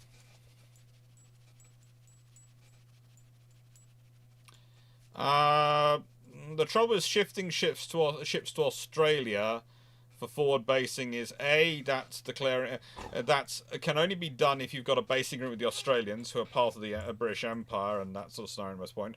But also that's basically signaling you've got an alliance agreement with the British. The moment you start basing equipment from another nation's from the British Empire's territory, you are basically how do I put it? You have signalled that it's an you are in alliance with them. And I realised there was the basis for the destroyers for bases, etc., and all those things, but those have been bases transferred to the Americans. The Australians are not going to start giving you sovereign bases in their sovereign territory in Australia for you to do that, unless you're giving them a lot. It'll basically be a case of, are America willing to transfer, I don't know, Lexington and Saratoga to the Royal Navy? Then they'll give you a base in Australia. It's not the moment you start doing those sort of things, you're in for issues. And also, there's Singapore still in this scenario. What you might see is the Americans visiting Singapore, not basing from Singapore, but visiting Singapore.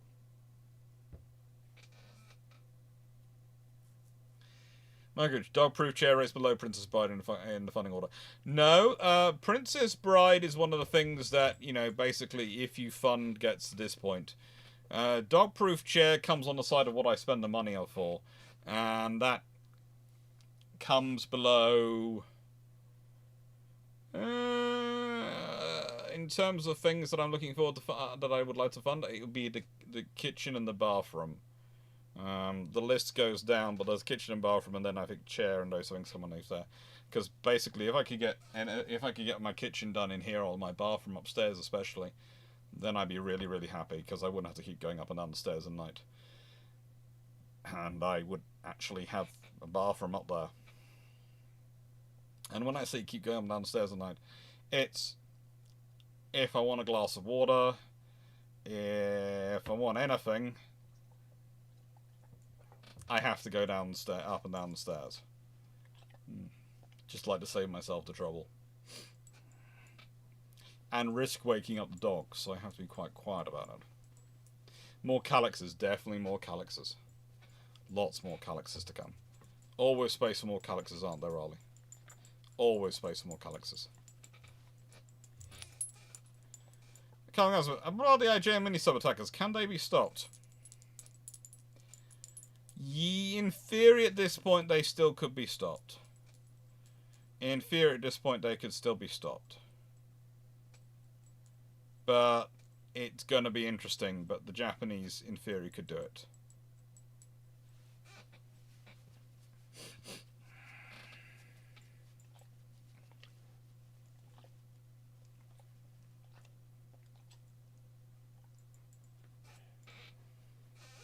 Okay, good boy. Right. Let's go to the next slide, shall we? Oh. Thank you. You've licked so much you've actually reset the keyboard. No, you're not jumping off at the moment. Primarily because your paw is right where I don't want it to be. Oh! Oh! Oh, hang on. What's that? Yeah, that one. So, this is the fourth option. The fourth option is Tojo gets removed by indirect Imperial action. Now, this is an option.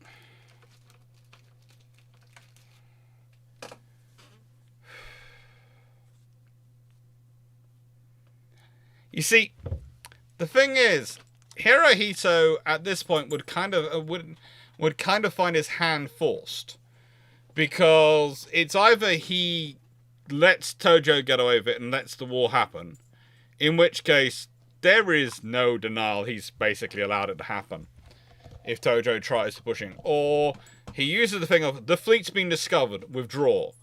Tojo goes no, and the Emperor goes yes.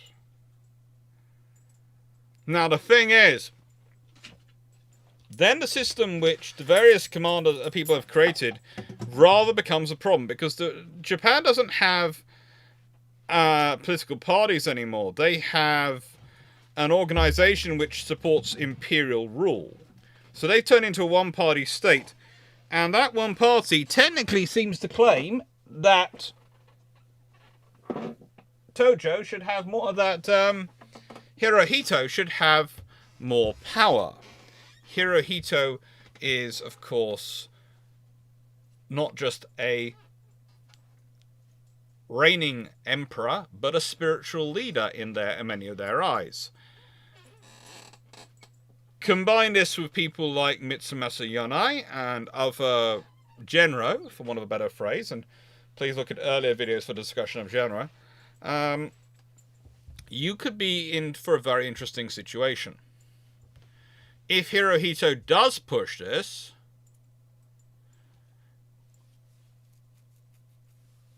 the Emperor saying no publicly himself can say no. He's not, again, please, no one call Hirohito a coward or various things like that. He's not. He's constrained by the culture. He's got a very different system than Yoda. Basically, one of the problems I said was Tojo Hideki Tojo basically takes the view that unless the Emperor says no to him explicitly, then he's got his agreement. Whereas most of the ministers take the view that if the Emperor questions them in any way about, do you think this is the right course of action, that is the Emperor telling them no. That's the scenario which they live in. But, yeah, Hideki Tojo is interesting. What do you want? Garden? Bedtime? Well, it might be bedtime, but it's not your bedtime yet, because I haven't been sent a message. The girls are still watching I'm a Celebrity, Get Me Out of Here. So, I'm sorry. I know you believe you should go to bed at 9 o'clock every night, but that's not happening. So, I can put you in the garden. Is that okay? Apologies, everyone. Poodle is being a little bit demanding this evening. Mainly because I had to spend all of Wednesday looking after the corgi because he was very upset because my sister was away at a conference. And someone objected to the fact that I was wearing a backpack most of the day with a corgi in it. Mostly because it meant I couldn't give him as many carries because they don't get on well when they're both of them carry.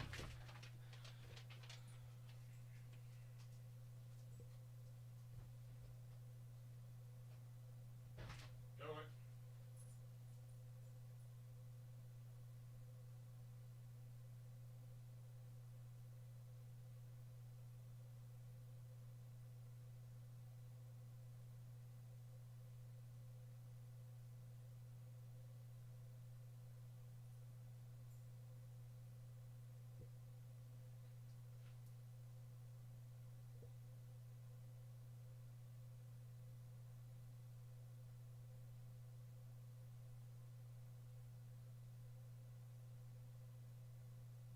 Rolly in.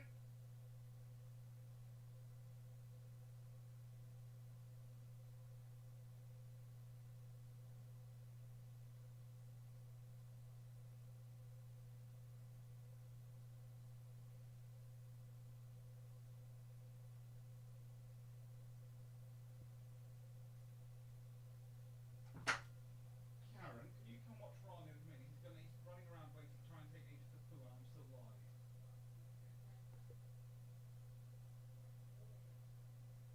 Because I don't want to leave him unwatched. Oh no, he's just coming.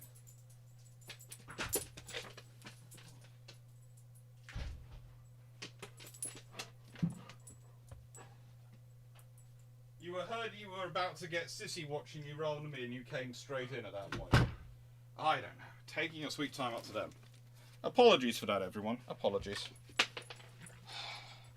Poodles. I know. So, Hirohito is... He can say no. He can act. He has limited course of action. This is one of his troubles, is that he has run out of publicly declared Genro, who had been the people he traditionally spoken through. Now, Genro, as I explained in the video, are basically ministers without portfolio. Imagine them as the Emperor cannot say no to you because the Emperor should never say no. But what the Emperor will do is have a conversation with one of their friends, and their friends will be the one who will say no to you. Now, publicly declared Genro are powerful figures, and as such, haven't really been declared. But there are lots of ones which we suspect were actually Genro, just not given the title, officially recognised as such, or rather unofficially officially recognised as such, or officially unofficially officially recognised as such. It's a whole complicated thing to get into, and I did a whole video about it the other day. So, realistically, what happens in this scenario is the Emperor calls together his advisors who are supportive of him, not necessarily anti-war, but supportive of him, and goes, this is not what I... does the best version of, this is not what I wish for. Now, the thing is, Tojo Hideki could be removed from office by quite simply the Navy refusing to serve under him. If we consider he is bound by the same constitution everyone else is, and if from his cabinet,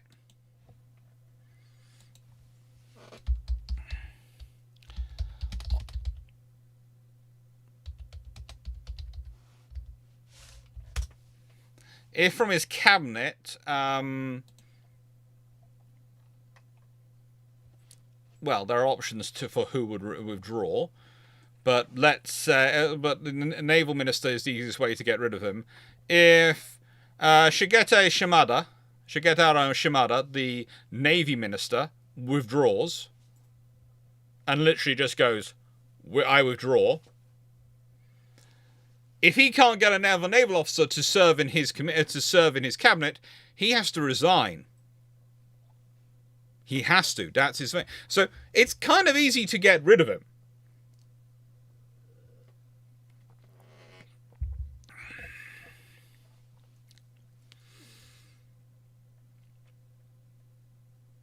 At certain points,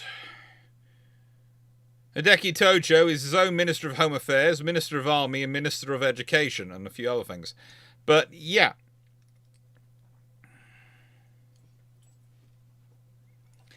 Pretty much the easiest way for them to get rid of him. Now, this might result in Tojo throwing a wobbly. He might try and push back in power, and it's going to be interesting to see who takes up the mantle and what their decisions are. And it could well lead to a civil war if it goes very badly. But it could also lead to someone like Mitsumasa Yonai or similar senior person with stable, considered as a safe pair of hands, being put in charge. Yonai is a good example of someone who's already been used like that, who's alive at this point, and who, as said, I think is very much likely to be a Genro, although not declared as such. In the past, Mitsumasa Yonai, there are multiple videos which have covered him at various points on this channel. So I would say that's probably the easiest and quickest way for the Emperor to get rid of him. Now, if you look up Shigetaro Shimada, he's a fairly decent admiral. He's a fairly experienced officer. He's come through the Naval Intelligence Division. He's been in Kyo District and China Area Fleet and Yokosuka Naval District. He served mainly in World War II. He was convinced of waging the war of aggression. He was very much pro it. But again, he is a naval officer, which means he is actually under the... You have to remember, the Navy Minister is not the most senior naval officer in the in the IJN. It is the Chief of Staff. So, you know, the IJN Chief of Staff, at this point,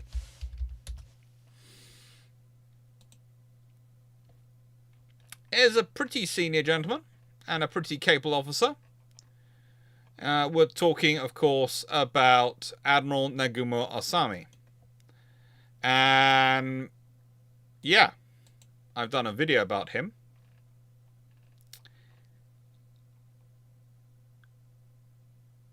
He's aggressive, but he's very loyal to the Emperor. Incredibly loyal to the Emperor. He was very committed to Nashinron. The Southeast Asia and Pacific Islands were supposed to be Japan's sphere of influence, but he is also very loyal to the Emperor. And so if he is persuaded that the Emperor's wishes are that the government should fall, the government will fall.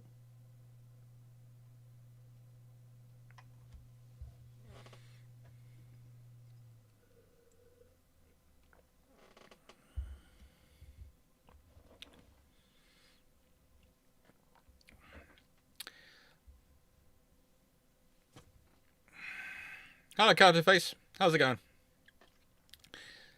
So pretty much those officers, whilst there are some officers who do really support Tojo, there are, even in the Navy. As I've said before, most of those naval officers, as much as they support Tojo, they could well be persuaded they're not to support him. The Emperor might put it out as, not that I don't support the plans. No. I just don't think Tojo should be carrying them out because obviously he's shown impropriety. Tojo has not timed this correctly. Tojo has not judged the situation correctly. He isn't the right one to lead us into this. There are many ways to bring down a man such as Tojo, especially in this sort of situation.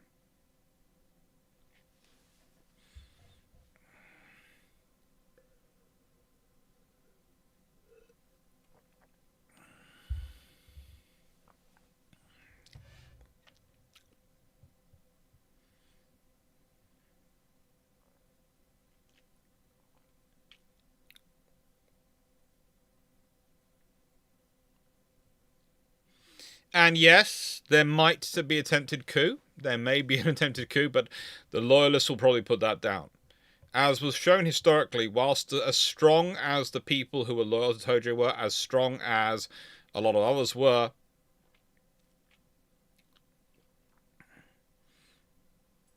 well, The Loyalists prove more powerful.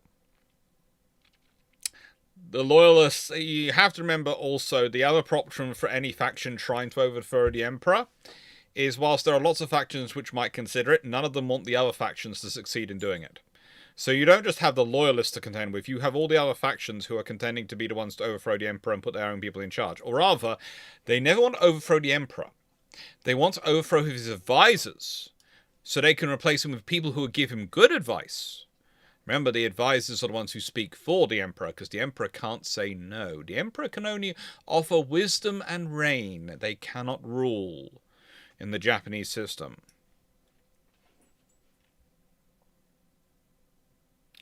I trust in my army. It is in Tojo's judgment I find lacking. Yes, that is exactly the sort of phrase, Mark Harkness. I trust in my forces, implicitly. But I wonder if Tojo might not be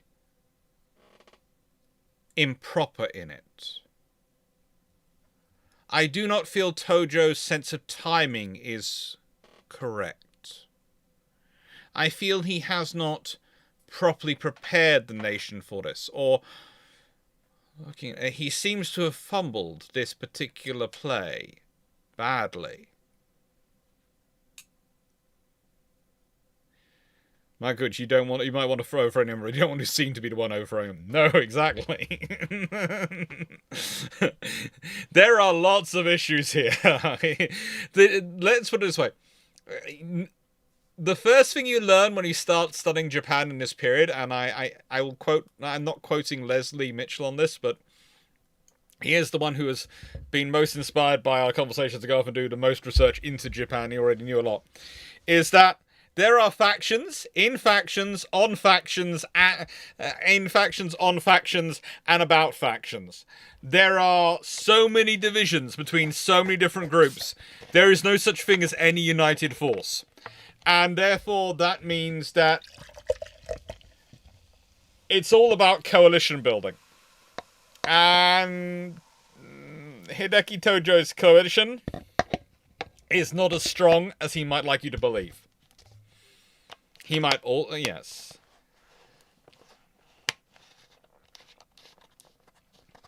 And also for the Emperor, there's a good if Tojo is removed by the Navy, not by the Emperor. If he's removed by the Navy, then that's not the Emperor doing it, if anyone doesn't like it, is it?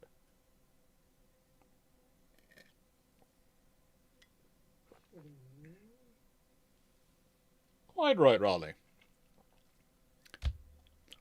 It's not the Emperor hasn't done it.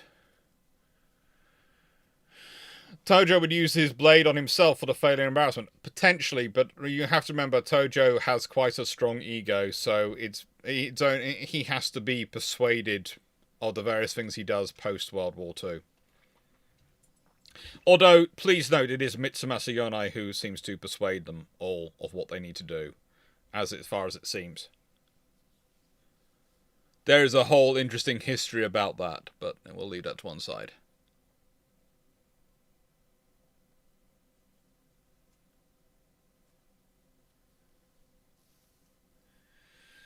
So, this being said, though, there are other actors involved.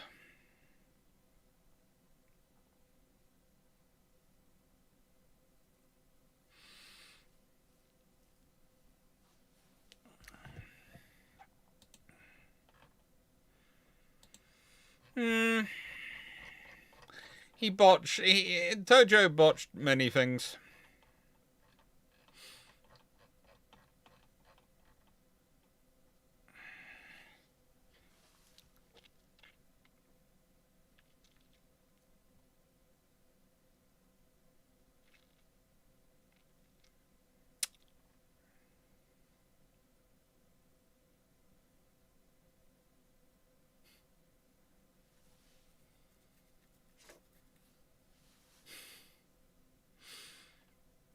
But the point for most of the people involved was that it was important that Tojo survive to face trial, so that he could take full responsibility.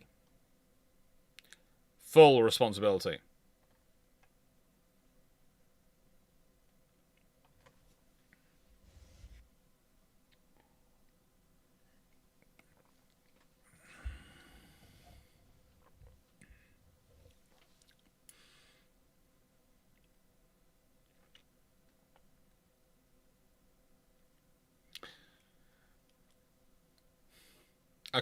And by the way, there's a lovely quote from the interpreter for Admiral Mitsubishi Yonai after the war was over.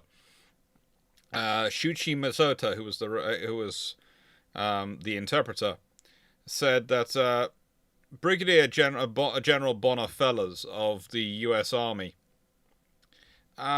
basically said it would be most convenient if the Japanese side could prove to us that the Emperor is completely blameless. I think the forthcoming trials offer the best opportunity to do that. Tojo, in particular, should be made to bear all the responsibility of this trial.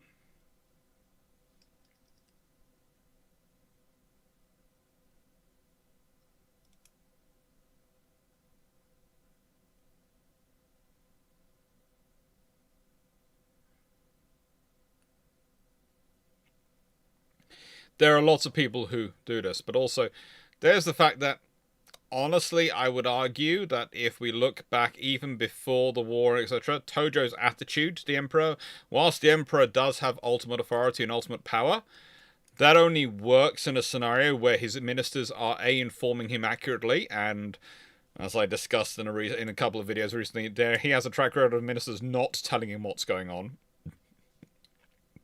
And B, if the ministers listen to him within the cultural norms.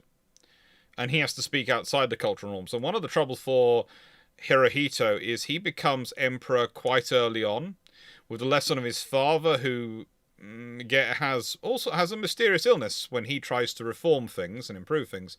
And so he learns to be not so much quieter, but more traditional in his approach of how he deals with ministers. Less forthright, less pushing. More reigning rather than ruling. And Tojo and others had preyed on that.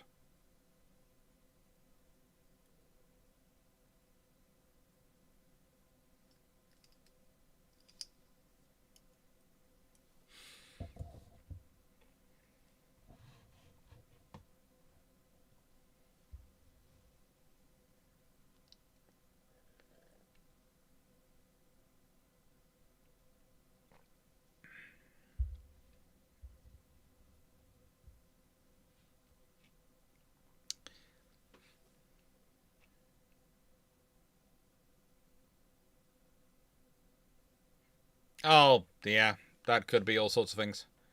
But in nicest way, this isn't the time to discuss that. So thank you for pointing it out. But yeah, really, there's nothing I can do about that right now. So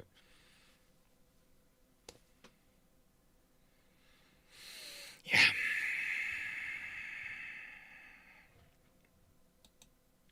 Because I'm currently live doing this video and talking through this at the moment now. Right.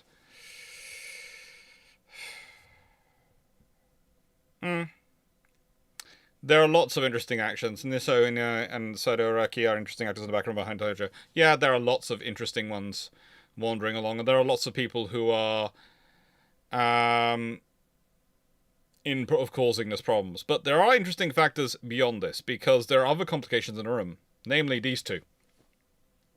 Okay? So,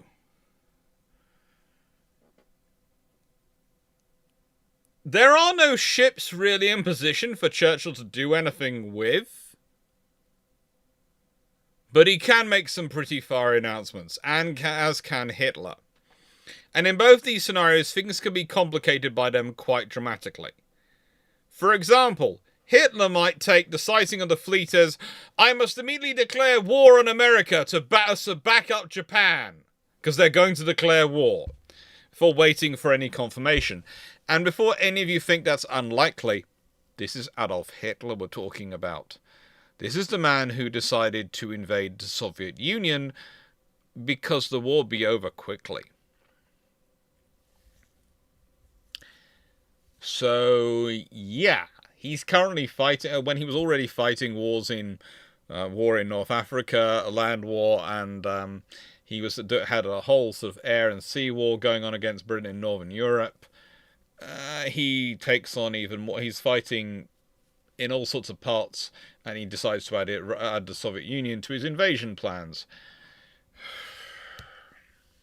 The man is not a strategic genius. And the idea that he is sometimes put around by people that he is surrounded by strategic geniuses and it's he who lets the sides down is completely and utterly twaddle. Because, yeah, no.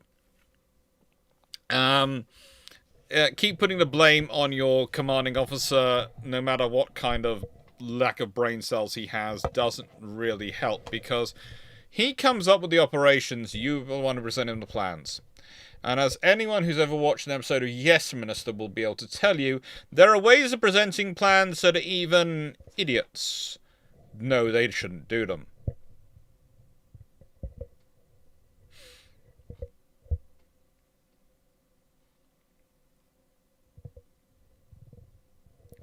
General Chan, if Hitler declares war on the US to support Japan, would the Yone government declare war on Germany as a declaration of intent and good faith towards the US? Probably not. Probably not. But that is potentially an attractive scenario. But let's put it this way. If the fleet spotted, Roosevelt announced it, Hitler declares war, Tojo falls from power, then what you end up with is the Americans fighting Germany and Japan being able to withdraw back into its corner and sort itself out without the Americans focusing on it. And let's be honest, that's the kind of piece of history which could happen. That is the kind of wacky piece of history that could happen. So, yeah. There are options going on here. And for those who haven't seen Yes Minister, it is one of the best comedies ever written. And it is also one of the most accurate profiles of the British government ever put forward before the rise of the SPADs became truly unstoppable.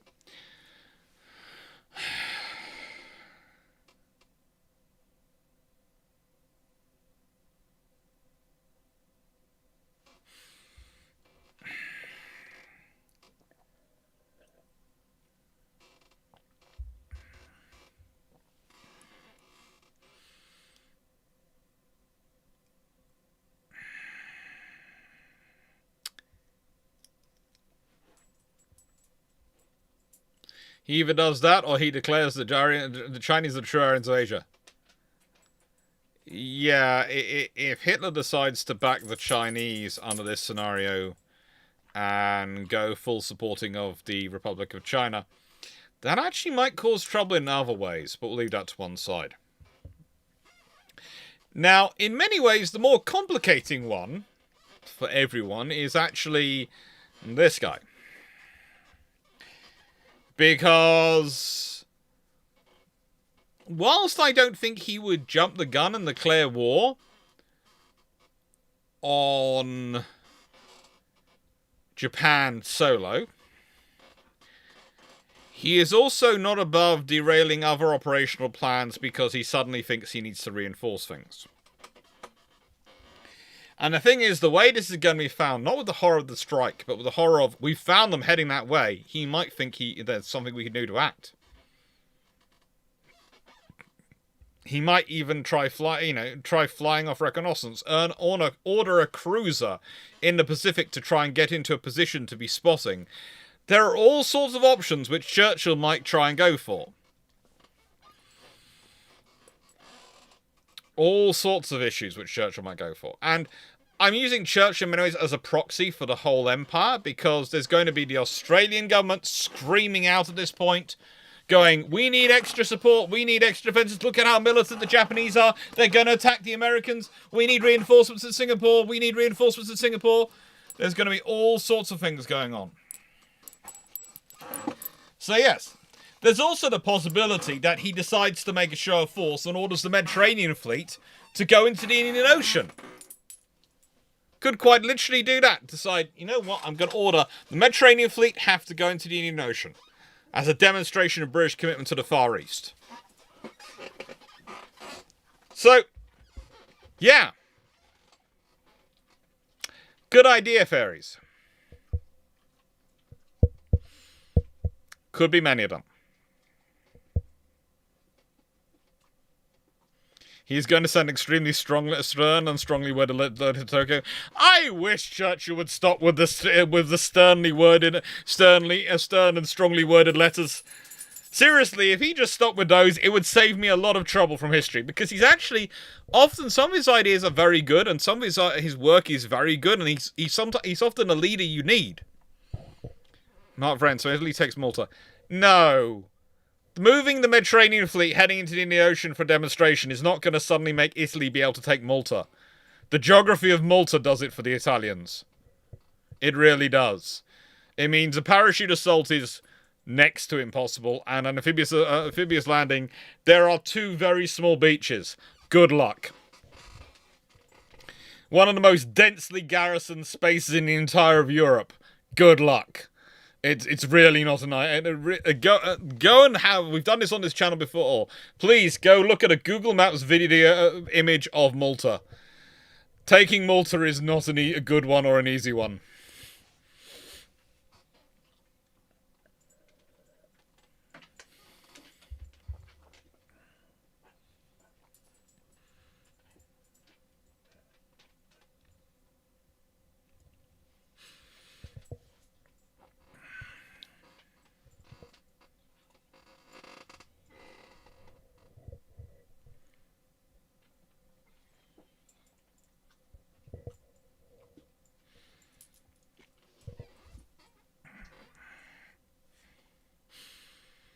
So many broken ankles, yes, in nicest way. The trouble is, as a British parachute officer who went to wander around Malta at one point, I think it was in war, said, you wouldn't need machine guns in Malta for that to deal with paratroopers. You need stretchers.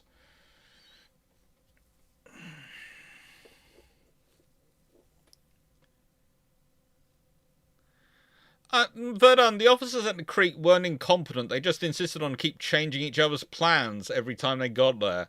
There was never a command structure left in place long enough to actually work things out. And they kept believing that they were in there. They kept being told they were being put in charge to replace the previous who were incompetent. So they weren't incompetent. So they come up with quite sensible plans. And they each keep coming up with variations on the same friggin' thing. Just don't get it organised properly. Oh, in a nice way, Mussolini's a non-entity at this point.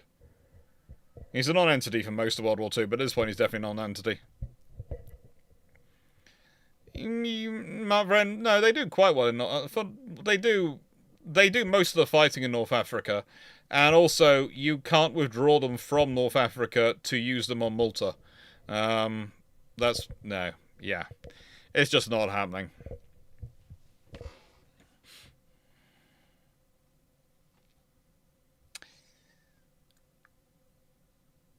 No, basically what they needed was for Crete was, as I've done before, I've done a video on Crete, was they needed the command structure. It's kind of like Singapore and Malaya.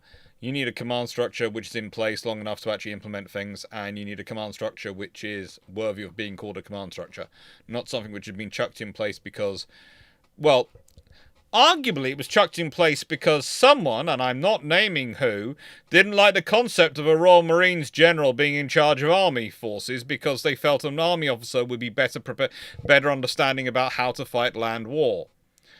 Despite the Royal Marine officer being a specialist in defence of islands and ports and those sorts of things, and so had written up a fairly decent plan. And I'm not naming names as to who decided to change the command structure, not naming them at all, but it was someone who had a good idea.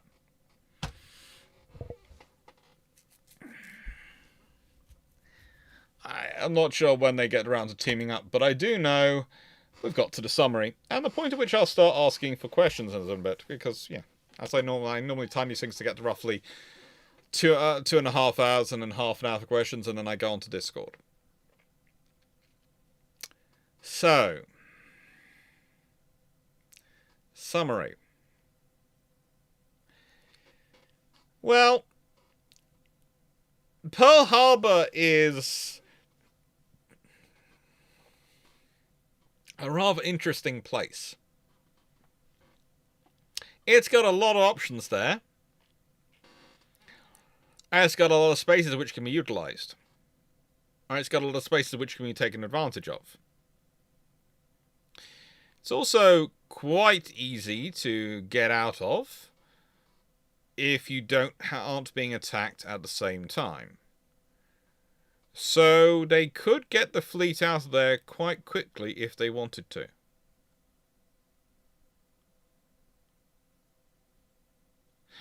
And that would be the sensible thing to do. They don't have a lot of fuel, so they don't have a lot of fuel. They don't have a lot of fuelers. But honestly, the thing that most likely happens, the most likely scenario in this, is that the American fleet surges to sea and the Japanese withdraw. Those are the most likely options. Interestingly enough, the Japanese withdrawal could be just as likely to lead to Tojo's downfall as the as he's trying to push him on. Because in the nicest way, if Tojo withdraws the fleet because he decides that the surprise has been spent, and therefore there is no point charging in because it'll just lose him everything, then there is a very good chance that his very own faction, that faction which supported him, is the faction which gets rid of him. Again, it could be the very same admiral who we talked about withdrawing from his cabinet earlier, bringing him down. And by the way, there are other options. If the admiral wasn't prepared to withdraw, that particular Navy minister does have a Navy chauffeur. And, well, if you look at Japan's history at this point period, he wouldn't be the first person to have an accident or die young and then find no one else wants to take their post. And if you want to realize how powerful the Emperor is, well, pretty much he nominates Yonai to being Chief of Staff and Navy at the end of the war. And the reason Mitsumasa Yonai is made Chief of Staff of Navy is he's the only one trusted to bring the Navy home and make sure they follow the instructions of peace. That they actually follow through on those things. And there's a few other people appointed by the Emperor at that point. So, yeah. There are some pretty powerful people who the Emperor does seem to have complete faith in, and who will follow the Emperor.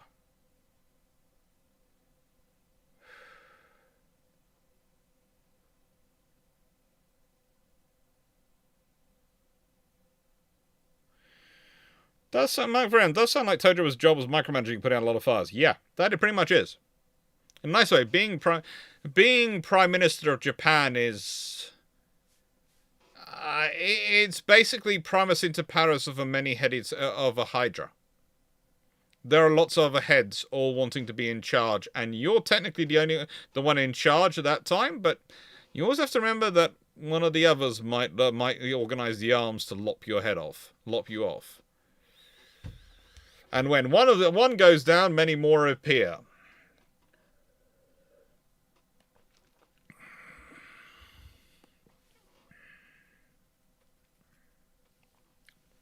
Don't worry, Shrek 616. I'm glad you've been working. I hope it's been helpful having in the background. So yeah, you have. It's a fun piece of history to consider because. Exactly being discovered at this point, that is probably the only point at which a seaplane scout aircraft could quite successfully sneak up on the Japanese task group and get enough of an image to be able to do what they need to do. Code 88, could we get something similar if the amphibious force heading for Wake is found? Potentially, but potentially what you get then is... more a case of Lexington being diverted off down to Wake. And possibly with Enterprise staying around in that area, despite only having 18 aircraft aboard, and Lexington hopefully bringing her more aircraft to join up her task group. But it's still going to be... it'll be a tight run thing.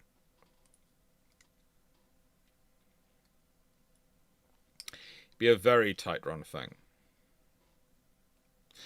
They have issues going on here. I have to admit they do have issues. For the Japanese especially, none of these scenarios are that good. They have picked a route which, as I've said, there is a reason they're not discovered. It is very carefully selected. And that was the problem for me. And pretty much the only group I could move around without changing the history, because they weren't resupplying anything, they weren't covering anything, they weren't reinforcing anything, they were literally just off doing a gunnery training, was change the exercise of Task Force 3.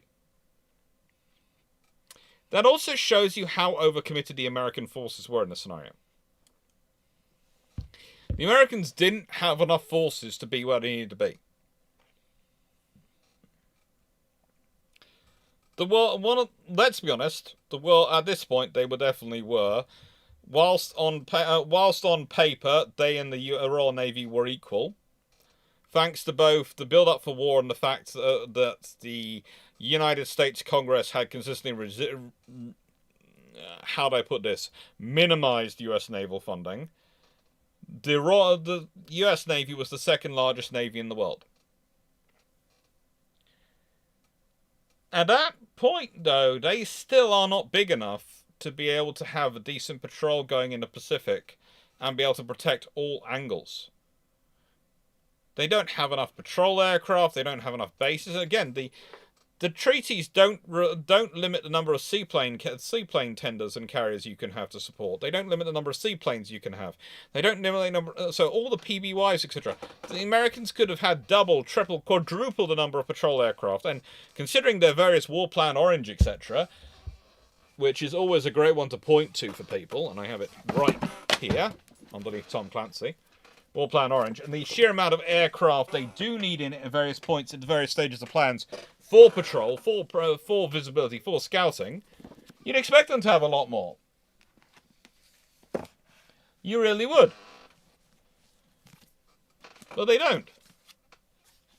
Also, this is another good book. The First Team.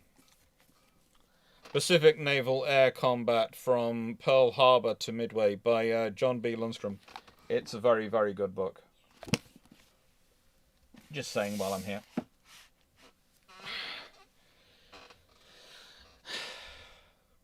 And so the Japanese have managed to not thread the needle, because it's not that narrow, but they have managed to avoid contact, get in position, and launch this strike. All without being detected. That's a tremendous feat. That's a tremendous skill of sailing. That's a tremendous feat of planning, of staff work. You know, that operation before Pearl Harbor, to launch Pearl Harbor, is frigating flawless in so many ways. And it has to be to pull it off. Because in any scenario where the Americans know you're coming, it very quickly turns into a massacre of the IJN. Very quickly. If the IJN don't realise they've been spotted. Very quickly does. Oh, it's Tom Clancy's Red Storm Rising. I use it for teaching sometimes.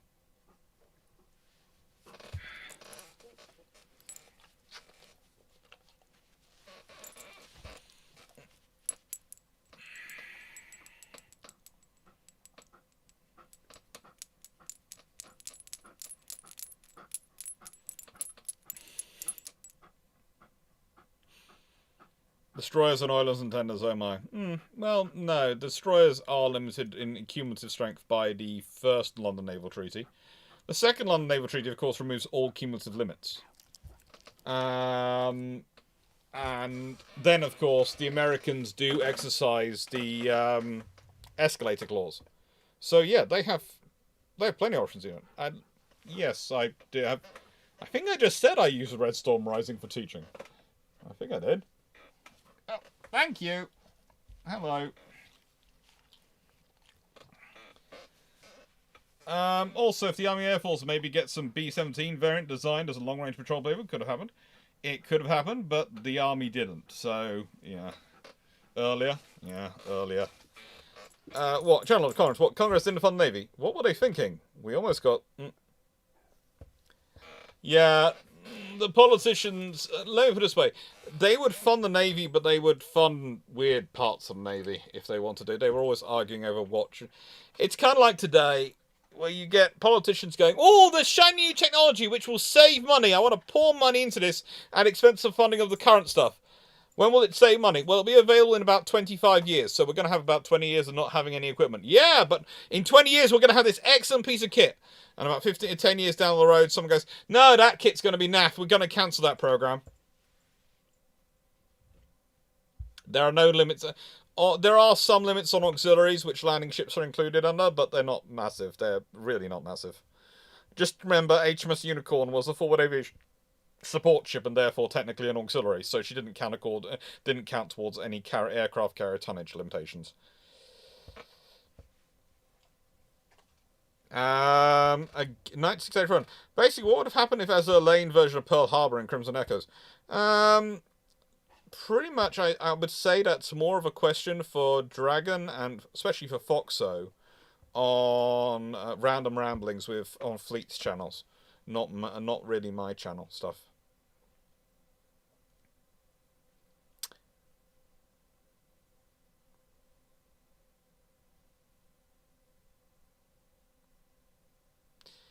No, Charles Moore, it wouldn't, because I don't know if you know what I teach, but what I teach is usually strategy and naval conflict, and Red Storm Rising is a complete and utter scenario for me to give students to work out for a full war scenario, whereas the SSN is not. It's really not a complete scenario I can use for that sort of thing, but yeah. So that doesn't work for me. SN is a good book, but it's just not what I need for that thing. Red Storm Rising, though, does work. Don't get me annoyed at the confirmation decommissioning of ships with no current replacement again. Let's see. Well, pretty much the problem the Royal Navy's having, and the problem the British Army's having, and a lot of armed forces are currently having is because recruitment downturns and wages have been stagnant for far too long, and recruitment hasn't been being pushed. And let's be honest, that's a problem. It's a problem that you have to remember. You know, you have to work on these things.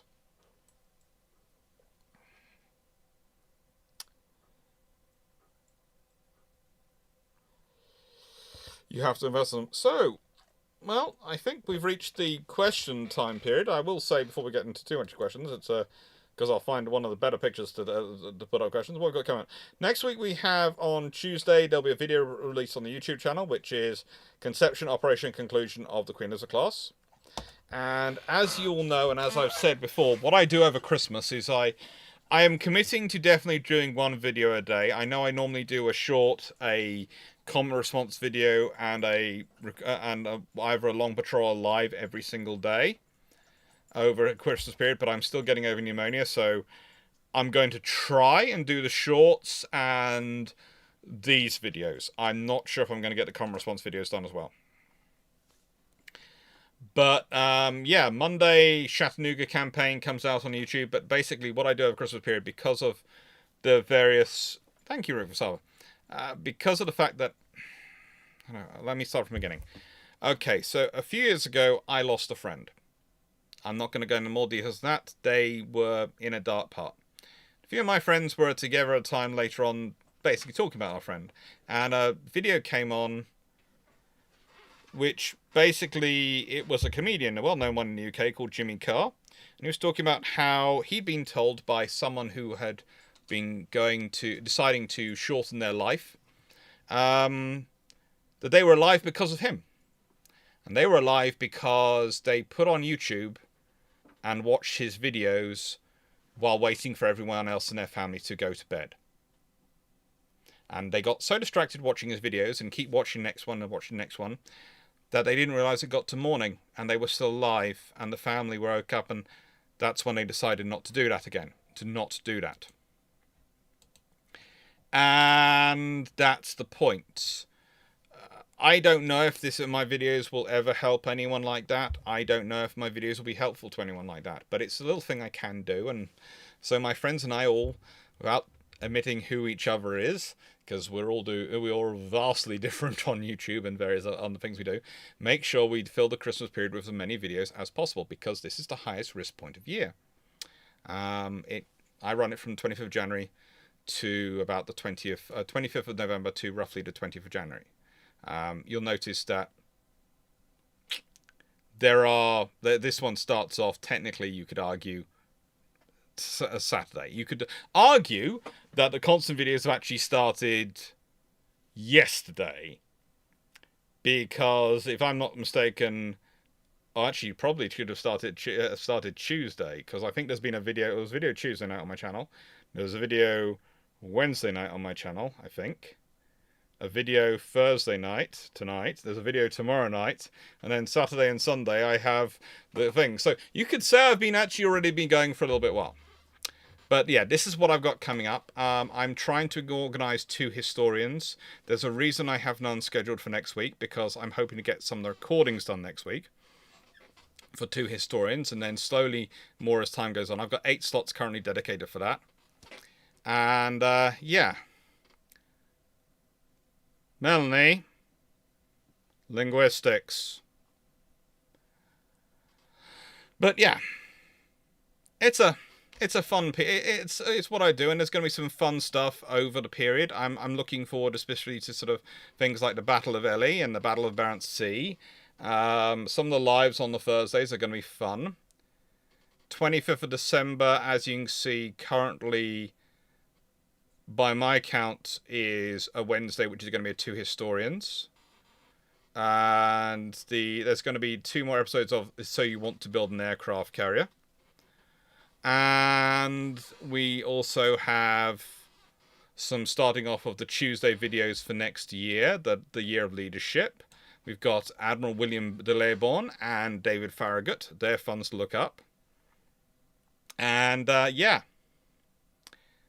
we've got a lot of interesting things to look up. And there's going to be a Monroe Doctrine live on the 2nd of December, because everyone keeps asking me questions about the Monroe Doctrine, so I decided to do that. And of course, long means long patrol. There are all the slots for the patrons scheduled in there, which the voting, as said, is still live. Voting is live on Patreon for December and January's Patreon videos. And yeah, and you can see when Long Patrol for this video comes out. It comes out on Saturday. And there's Keyships 4 rates and all sorts of things. It's going to be a fun period. It's going to be an interesting period, and I'm looking forward to it. So yes, while I take questions now till about, let's say till about 10:30. And then I will... What's the one I want to do? Ooh, I like that one picture. I quite like that picture. That picture's probably good for the 4 scenarios, to point that out. They're cool. They're cool. Anything from this I want to pick? Task Force, that'd be fun. There's the maps. There's the route. That's probably the best one to have.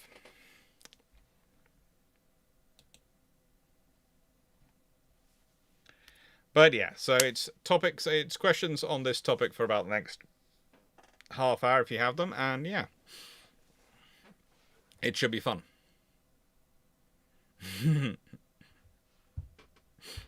No, mods can only delete their own messages. They can't delete other mods' messages, or senior mods can delete mods' messages, of which the senior mod currently on the chat is Melanie, hence linguistics Melanie. Thank you.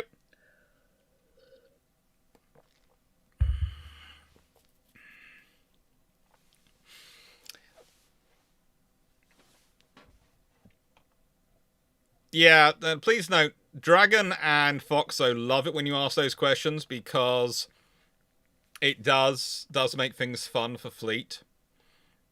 It does make things fun for Fleet. And I am hoping I will be in sufficient state on Monday to join them for random ramblings. So I'm not really deferring the question away from me, because I'll still be there to be part of it, but I think it's better answered as part of a group.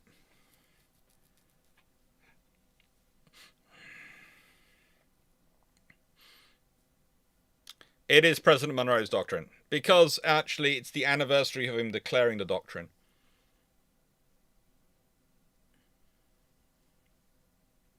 Liontop, does anyone know how I can get involved in World of Warships game mentioned at the start? Can't see anything on Discord. I'd love to get involved just to get back into the game. Dragon is actually on here, I think, in a moment. Dragon 2000 is one of the mods who's involved in organising it, is actually on here, chatting away in the chat. So Lion Top, if you want to send a message to Dragon, Dragon will help sort it out.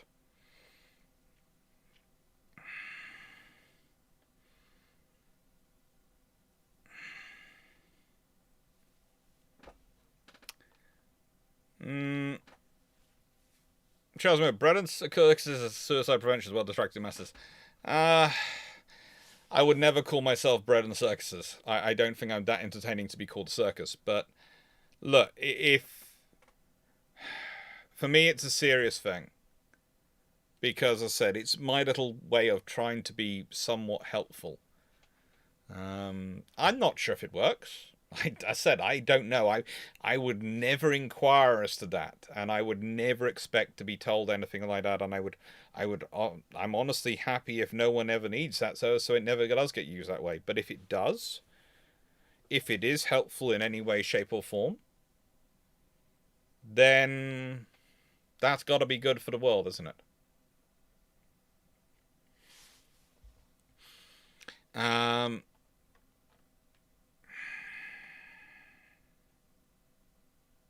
Was recording Red October, not Red Storm Rising. Oh, no, this is Red Storm Rising. And I have used Red October as well, but mainly I used the movie because it's a good way of... it'd be a good way to... it's a good movie sometimes to point to because of the way Sean Connery illustrates the command structure. It's better than some other movies about command structure.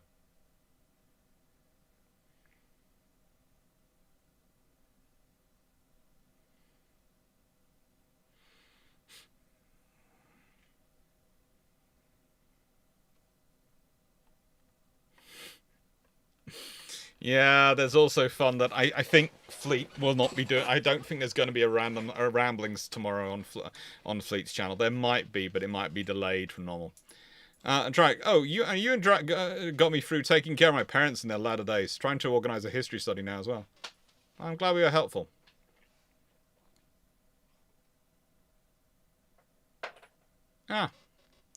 Oh, Knights of Garion, please turn it into a question for Fleet. Please, even if it wasn't meant to be a question, turn it into a question for Fleet. It'd be fun.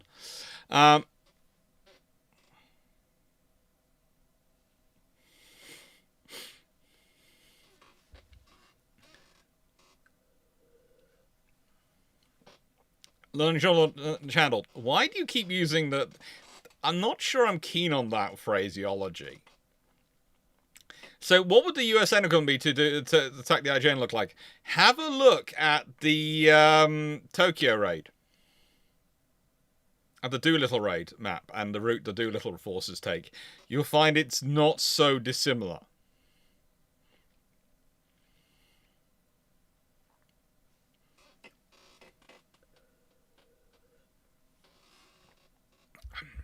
Archie, how would Roosevelt react to Hitler declaring war even after the Japanese turned back? And how would the Japanese react? Japanese would probably claim no knowledge of it. And, well, Roosevelt would probably be... Roosevelt would probably be ecstatic. No, he wouldn't be ecstatic because he's not that keen on war, but it would make his life a lot easier. And remember, it does basically mean he doesn't have to worry about Congress or anything. He's been declared war on. And now he can open up and fight the war. And the thing is, if you're just fighting the war in Europe, again, you don't have to put the forces into the Far East. You don't have to do anything. You're going to still be garrisoning the Far East, but the garrisons are going to be far less strong than the forces you'll be able to commit to the European war. And the thing is, that's just going to finish the European war off even quicker. Even more quickly.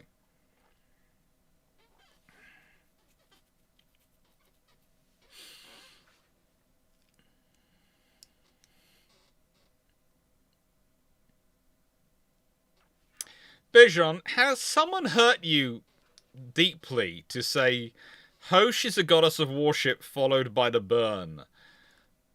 Who hurt you? And was it very painful?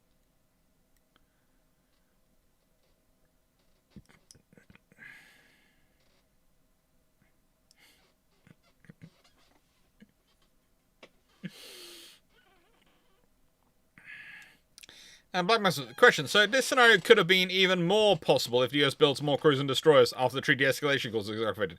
It could have been even more possible if the US had built more cruisers, I don't know, under the Washington Naval Treaty, when there's no frigating limit on cruiser numbers.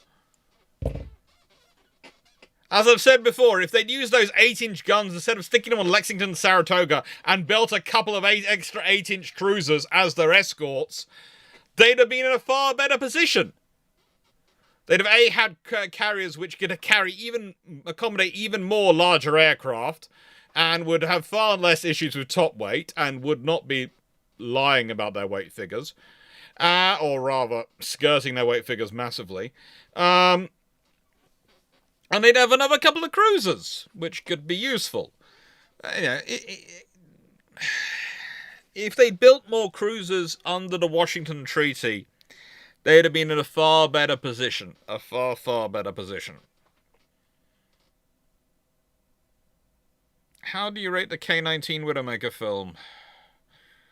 I cannot remember. I haven't watched it for ages. I did watch it a long time ago, but I haven't watched it for ages. I don't think it made much of an impression on me.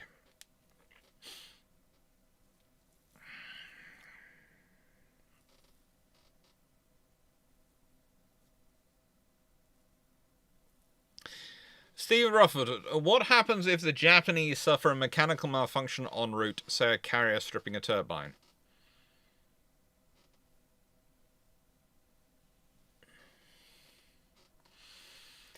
That's an issue. You drop down a carrier, you've dropped down a lot of your strike aircraft. And you need to also divide up your escort to get it home. You can't afford to take it forward with you because you can't be fast enough in your withdrawal. Honestly, you have any problems with the carriers en route, you're probably looking at that force all coming back.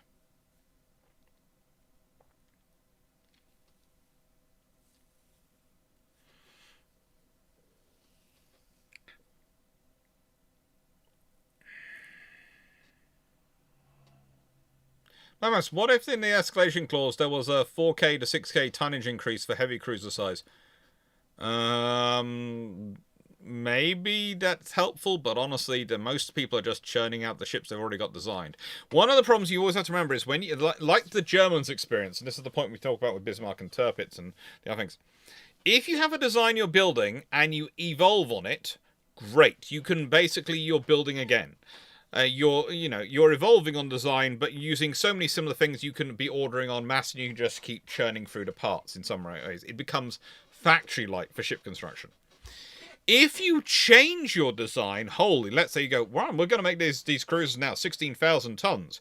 That's going to be a wholly different design. Well, that's going to mean you're going to have to, evaluate the yards, adjust the yards which need to be adjusted if they need to be completed, maybe change whole yards to different yards to build it. You've got to then also start all the program again, make sure you have design work all done, make sure everything's calculated anew, everything's checked anew, and that's going to add in a lot of delays.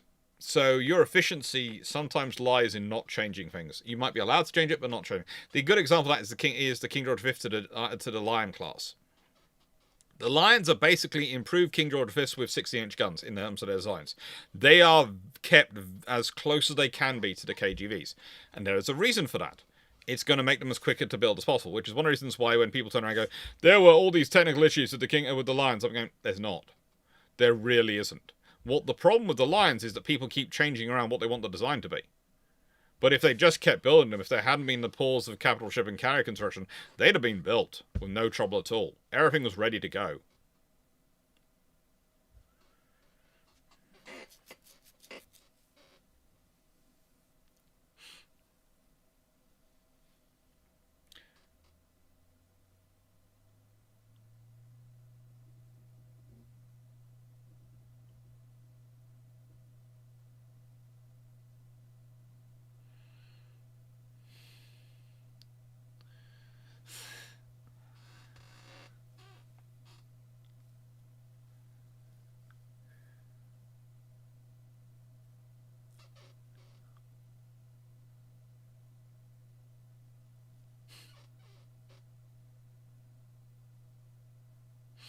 My honest, yeah, Rio Daughter, yes, the brandy wine and caramel point on Lexington Saratoga. Don't get started. Look, it's not much I'm asking. I'm just asking for them to actually invest in a proper cruiser force. That's all I want the US Congress to do in the 1920s. Invest in a proper cruiser force. They could do. All they had to do was build it. It wouldn't have cost them that much money.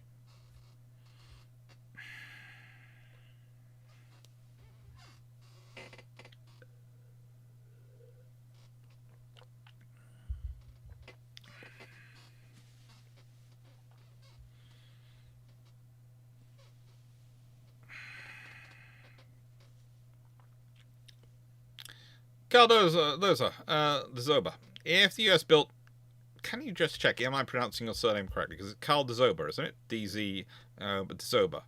That's how I'm pronouncing it. Am I pronouncing it correctly? Because if I'm pronouncing it wrong, I apologize, and please put a phonetic thing in there for me to figure it out. If the USN built more cruisers pre-war, what is the class more likely to be increased? Which New Orleans, Baltimore start early? It depends when you're doing them, but if you're talking US cruisers built under the Washington Treaty, and I do want to emphasize under the Washington Treaty, because under the London treaties you suddenly have a cumulative limit put in.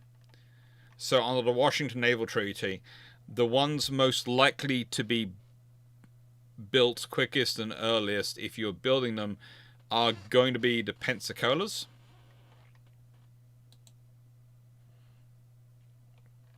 And Northamptons. Those sort of ones. They're the ones built in started in 1926, 1928, and yeah, Portland doesn't get started for a while, does she? Portland's started in February 1930. So yeah, it's got to be the Pensacola's or the Northamptons. Probably the Pensacola's.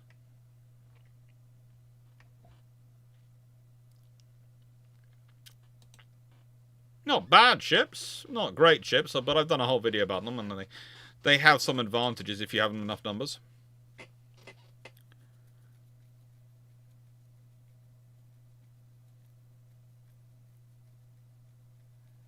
The thing is, if you have more heavy cruisers built by all the factions, then probably you basically have a larger cruiser allowance under the London Naval Treaty, rather than we're going to force you to get rid of all the ships you built in the last 10 years. A good way to make people not sign the treaties. Going on to the question, is King George V have been built with an all-forward mum like the F3 layout? Could they have gone the third quad 14-inch and the speed increase, or just one of the increases? Ooh, that's interesting.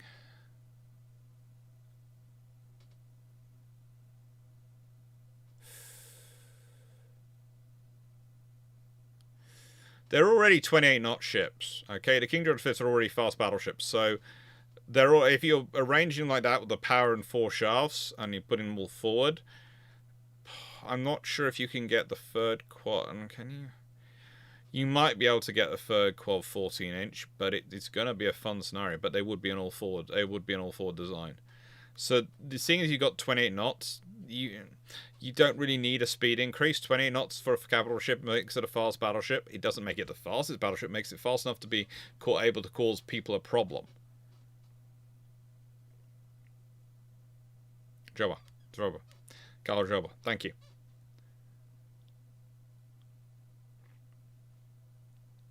So probably not getting they'll probably get, if they're going to get anything, they're going to go for that third quad 14-inch. But I'm always surprised, the thing is they could possibly. The reality is you could, if you wanted to, maybe make it a triple instead of a twin if you could push in. That could be really interesting, because if you did make it a triple and you had a triple turrets in construction, then there's a chance that you keep the triples going and you triple turrets in construction going, and you give Vanguard triple 15s, and so she ends up with being a 12 15-inch design. But yeah, or a 9 15-inch design. There are options there.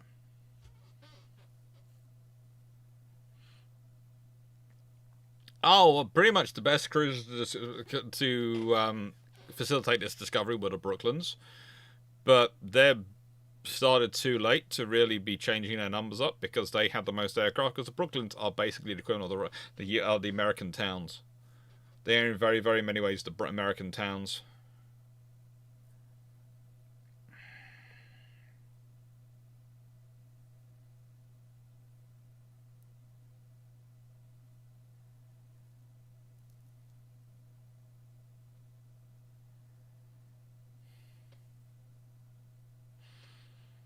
It's a good piece of history.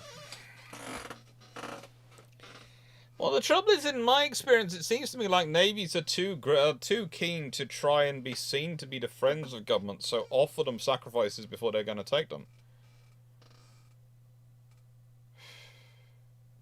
See, if I'd been, and this is using current example, but I want to put it, let's put it this way, if I'd been the Royal Navy now with Albion and Bulwark, they are large enough and useful enough. I would have announced a new thing of restoring them to reserve flagships of the reserve, and saying that the Royal Navy wasn't going to increase its reservist numbers in order to be able to crew them, and they were going to be part of the. They were going to be there for being activated by the reserves. Because, let's be honest, of any ships which could be crewed by reservists, considering the staff officers who come in these systems come from already raised staffs, and the various structures you have already around them, you could have made Albion Bulwark reservist ships.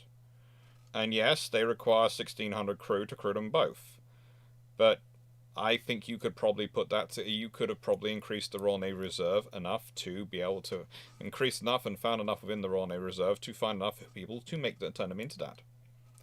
And then they'd be assets which would be able to be called up. They'd probably need to have a kernel of regular crew to keep them at a status that the reservists could easily get them to sea. But these are not ships which you're probably going to need to see at sea in 15 minutes. You're going to be able to have a couple of days to get them to sea. So, yeah. Why not have it? Why not have them as Royal Navy Reserve ships? I'd have said that would have both meant that we would save the potential of having the capability if we needed it, but also save it from the crew allowance perspective, and also pretty much that means you can go, right, and we can have them in service in the reserves for the next 20 years. How did that gone 12?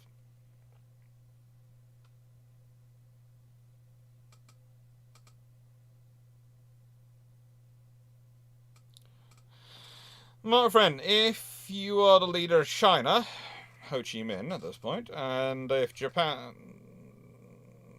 and yeah, it is Ho Chi Minh, isn't it? Yeah, and if Japan backed off Pearl Harbour, showing weakness, let's say Roosevelt decided to double enemies. What do you ask for? Artillery. Artillery.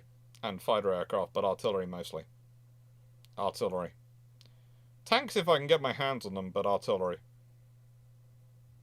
I need lots of artillery. That's my main That's my main thing I need to be able to drive the Japanese back is artillery. That can allow me to hold positions against their attacks. That can allow me to support attacks on my own. Hopefully they're going to raise the pay for sailors in the Royal Fleet Auxiliary. Officially, they haven't announced the SDSR. This is the fun thing. They've got an SDSR going on, but they've announced some cuts, but they haven't announced the SDSR yet. James Morrison, what would be the most effective replacement for Albion Bulwark?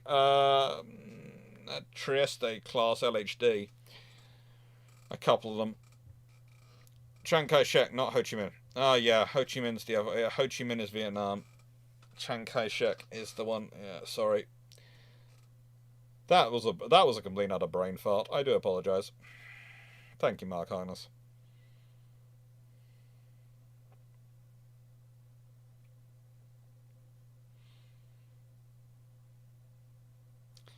Blackburn Maximus, if both the US and the UK built more heavy cruisers pre-First Island Treaty, leading to Japan able to build more post-treaty, do you think the US and UK might change things so they can build?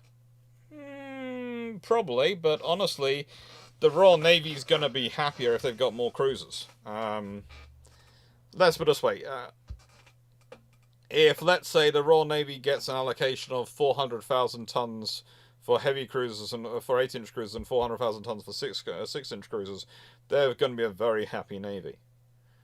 They're also going to produce about 58,000-ton 6-inch cruisers. That's going to be what they're aiming for.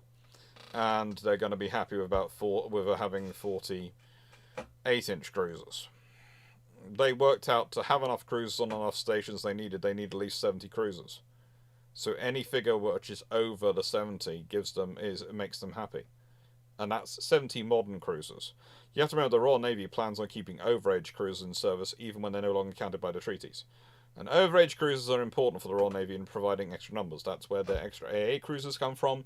That's where their extra destroyer leaders come from, and is where their what we would call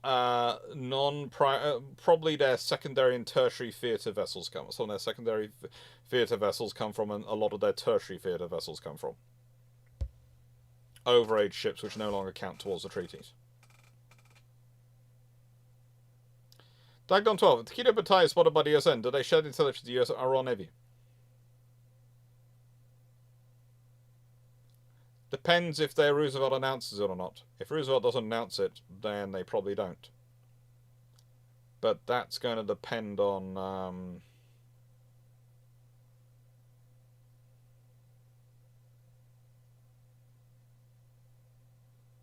interesting things. KVG, I'm on a longer-term service contracts with Navy-backed housing might be more attractive. They're on just plain money, but what do I know? There is all sorts of difference with MOD housing across the whole of the British Armed Forces. There are lots of problems with housing, but it does need to be improved. But it's a case of you need money as well. You need both. The pay scales haven't been upped in a long time.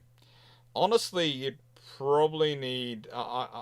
I keep suggesting that maybe you need to have the fact that the Armed Forces pay scale needs to be linked to the Civil Service pay scale. Because the Armed Forces can't go on strike and the Armed Forces can't negotiate for their pay. So if you link it with the Civil Service, who do negotiate for their pay and can go on strike, then frankly the Armed Forces, then it's going to be a fair pay deal because that's what the Civil Service will negotiate for themselves.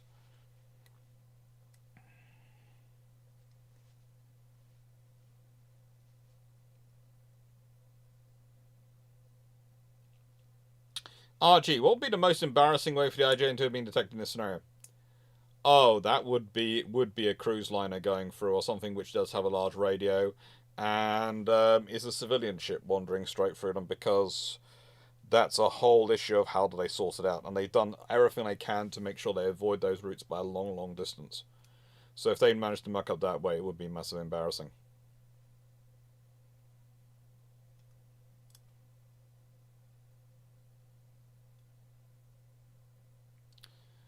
Charlie, what would change if the naval treaty didn't happen? Because for most part-time limited the Allies, the arms race main rivals were on the same team. You have probably a tech race. Honestly, I don't see the USN and the Royal Navy being supplied by either government to allow them to get enough money to get into a quantitative race, but you are probably going to have a qualitative race. So you're probably going to have several generations of battleships and aircraft carriers built, and cruisers and all sorts of things in a qualitative race, which is just going to force things to develop even more and money to be poured into technology. So, yeah. No, when the RN goes on strike, it's technically called a mutiny, Bishon. They're not supposed to do it. It's not a good look for them, even these days.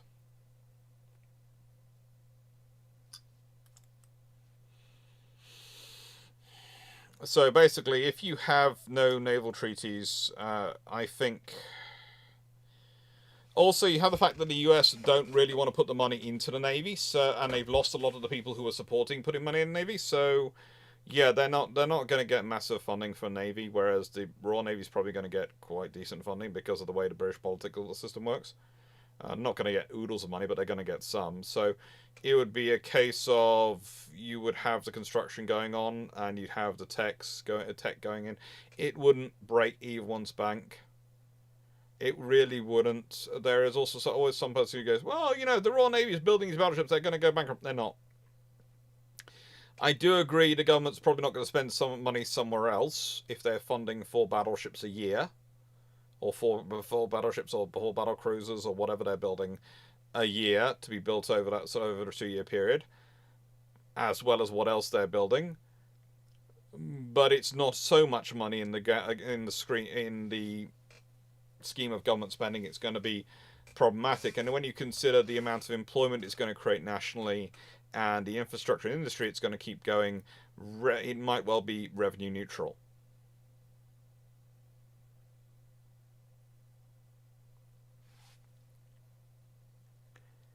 That the current wage for private ordinary seamen is below the legal minimum wage should be a scandal. It should be. That's why it should be, in my view, linked to the civil services pay structure.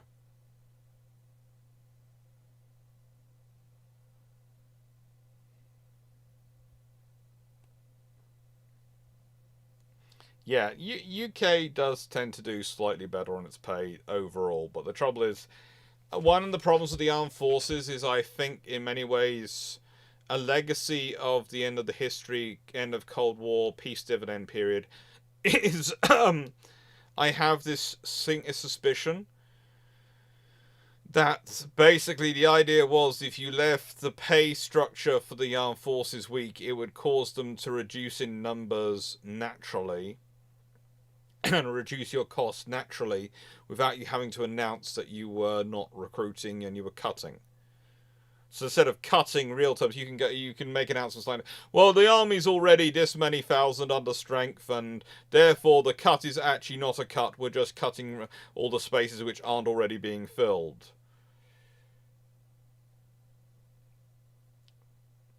And all public sector pay should be linked to MPs' pay. Oh, yeah, that'd be quite fun. MPs should certainly be pegged in with it. But also, you then have a problem in that some civil servants earn more than the Prime Minister. Which is always a fun thing to work out in the UK system. Some of the civil service earn more than the Prime Minister. And that would be, if you link all the pay schemes in there, the ministers and Prime Minister and ministers would actually probably have to have a pay rise. But also, then there becomes a problem because ministers don't want to vote themselves a pay rise. So it could end up causing a trouble for the civil service, which is why the civil service didn't want to link it when they originally made the calculation. Because they thought politicians might want to make political statements with their pay, and they didn't want the politicians' political statements to be linked to their pay.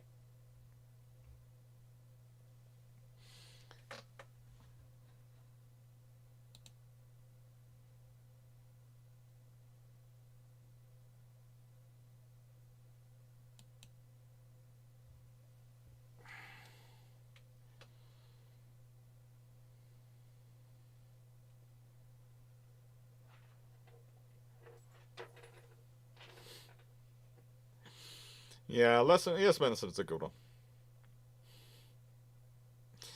I'm actually quite glad I managed to get this working so it links up with the videos which I programmed in now. So now I can have the restream working and I can be streaming out on both YouTube and Twitch on scheduled videos.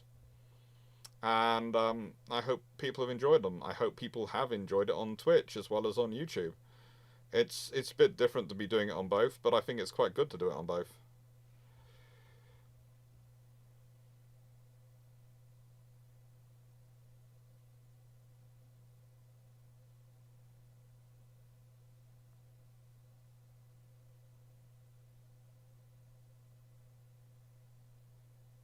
I think there's also a problem, Derp Squad, in terms of pay for MPs. There is a reason why pay for MPs is as it was. A, it's to attract people who are smart enough to earn decent wages in other life. B, it's because originally UK MPs had no pay, which basically made it a job only the rich could afford to do, because you had to have your own income to be able to afford to do it. And by the way, that's still a condition for most councillors in the UK. Most councillors receive no pay or a very, very small stipend. In which case, that means that pretty much only people who have free time and independent income can afford to do it, which is one of the reasons why so many of the councils in the UK are run by retirees and pensioners. because, frankly, they're the only ones who have the money and the time to be able to do it. The other group, of course, being quite a lot of younger politicians who are using it as a stepping stone to get up the party ladder, but we'll leave that to one side. This is off today's topic, but it comes into the decision making. Who you've got in there is a key thing. And so yeah, I'm supportive of MPs having pay. I'm supportive of them having decent pay. Myself, I would link it in so that basically the top civil service pay band is the same pay band as the Prime Minister. The second pay band down from that is the pay band of the Secretaries of State. The third pay band down from that is the pay band for ministers. And then you'd have payment for whips, and the shadow ministers, etc., and things would also feed off that in terms of their positioning and their pay. And then below that you have them, and I would have it all linked into the same pay scales. I would have everything, all the generals, all the admirals, all the members of government. I would have all councils. I would have everyone on a standard pay scale nationally, and maybe have an addition for London waiting for those working in London, etc. But I would literally have it as one national pay scale, which would be, let's say, negotiated every 5 years, and that'd be it.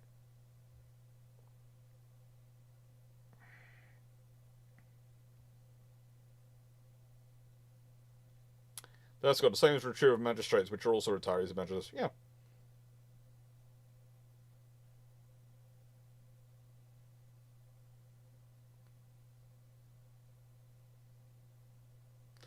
See, Robert, if you have the option, if you go the option for the Royal Navy to build a couple of 16,000-ton cruisers in the early 30s, what would they want the design to look like, and what would a said design supposed to be? Pretty much the Tigers, the Tiger Cubs I was talking about, pretty much are what you're talking about then. That's pretty much what they'd be looking at wanting them to look like. And if they're allowed to put 9.2-inch guns in, that's what they're going for.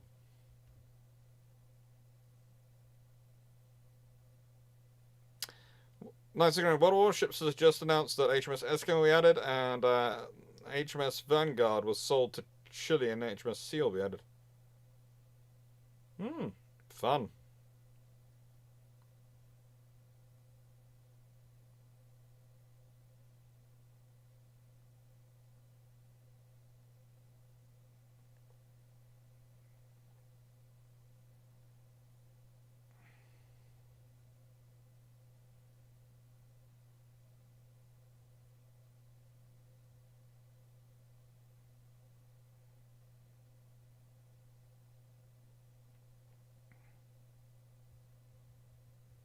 Basically, if you link everyone's pay together and put them on the same pay scale in government, whether they are elected representatives at any level, civil servants at any rate, and you nationalise the pay scales for the whole lot, one size fits all, you have the advantage of making it very easy to work out the costs of people, and also have the advantage of, how do I put this politely, stopping people being able to reward themselves masses of extra remuneration. If you've ever dealt with UK councils, you'll know exactly what I mean.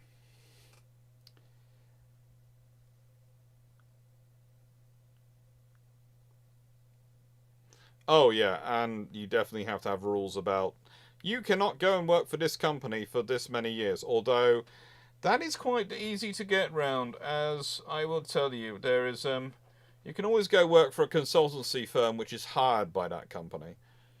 It's far more difficult to try and keep it in practice. It's basically making sure you have the rule in place, and then it's trying to defend the principle of it sometimes.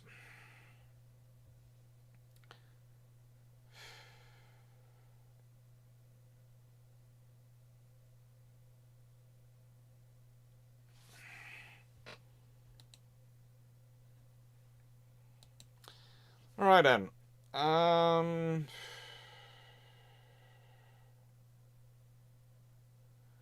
It's now 3 hours and 5 minutes. We've been live. I'm going to say thank you very much, everyone. I am trying to watch myself and make sure I'm prepped for the weekend because I got 36 hours live, and I don't want to run out of questions or things during that period. So my point is, I'm going to pop onto Discord now and chat away for a bit, and then I'm going to finish re-recording a section of tomorrow's video. Yes, I'm recording a video for tomorrow. Tomorrow night's Key Ships 1, Key Aircraft 1 is getting modified. And that is on the Hawker Sea Fury. Also tomorrow I'll be on Armchair Admirals, which should be fun.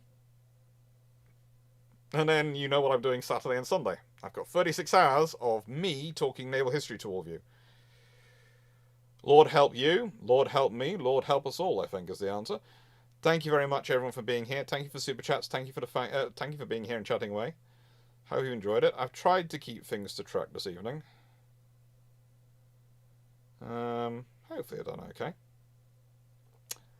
Thank you very much for watching. Take care, and yeah, hope you're looking forward to the Christmas period as much as I am. Hope you're looking forward to all the videos that are coming out as much as I am. And I'm really looking forward to the weekend because, well, it's going to be an experience. Although Armchair Admirals is on Twitch, it's on the World of Warships channel, and yeah, this is... My mum actually came out with this one. This is going to make you all giggle. So I told her, I've been talking about Historiathon for a while, and she said, so is this going to be your equivalent of a birthday stream or an Iron Mouse stream? And I went, A, how long have you been watching Iron Mouse for? And B, birthday stream? Because some of you will know my mum is quite a fan of some VTubers, so she sometimes uses the terms to me. That's one of the reasons why I have an AME above me. This is a small AME, okay? Small AME. I'm very specific about which AME I have. Because, I share some of my mum's hobbies, and of the VTubers, yeah, Ame and Rin, or rather Doobie and Rin, Penrose are the two I tend to put on the background when I'm working sometimes, because they're quite fun to hear that this is chatting away. And, yeah. That's her question. Is my live stream the basic equivalent of me being an Iron Mouse and trying to do that a donathon or subathon? And I went, it's a historiathon. If it turns into a donathon, great. If it turns into a subathon, great. But it's a historiathon. I don't think I'm as big as any of those, and I don't think I'll go as long as any of those go, because frankly, I'm not sure I could be I'm not sure I'd be able to do it for that long. I don't know. She has yet to knock at my door. Runon, I'm not sure if you know if she had knocked at your door if she didn't want you to.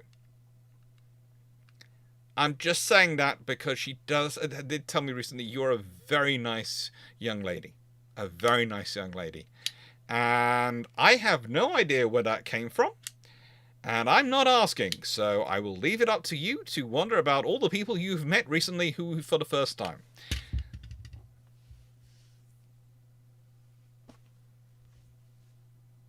I left a make comment that Doki's lied that she was one of your mum's favourite VTubers. Yes, she is. Doki. Oh, good lord. I quite like Doki too. And Mint. They're quite cool. They're not my cool. They're not my favourite. They're fun. It's kind of like Callie is also one. Callie's also one of my... Callie, Rin, and... Callie, Rin, and Doobie are the ones I mainly have when I'm listening to VTubers.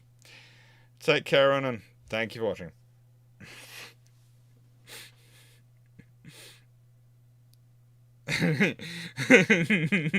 Architect 96. The stories about your mom are getting more interesting every time I hear about anything like that. Remember, I am very careful to give you less than 5% of the stories about my mother. Okay? It is better to not tell, but I will tell you this. The whole way through school, and I've said this before, both my sister's trips through school, our entire careers at schools, our teachers were scared of my mother, who never shouted them, never raised her voice, never organised a petition or anything, but she scared the bejesus out of them all. Apparently it was the air of quiet determination, to quote one headmaster. Cool, Knight 681. There'll be plenty of time to answer, hopefully, all 208. Interview Dr. Clarke's mum when? Not likely to happen soon, but then she has been talking about maybe doing a World of Warships thing soon at some point. But I have to get ships to the level of hers, because she's kind of like Leslie in her skill set on there. Take care, everyone, and thank you for watching, and hope you enjoyed. Toodles.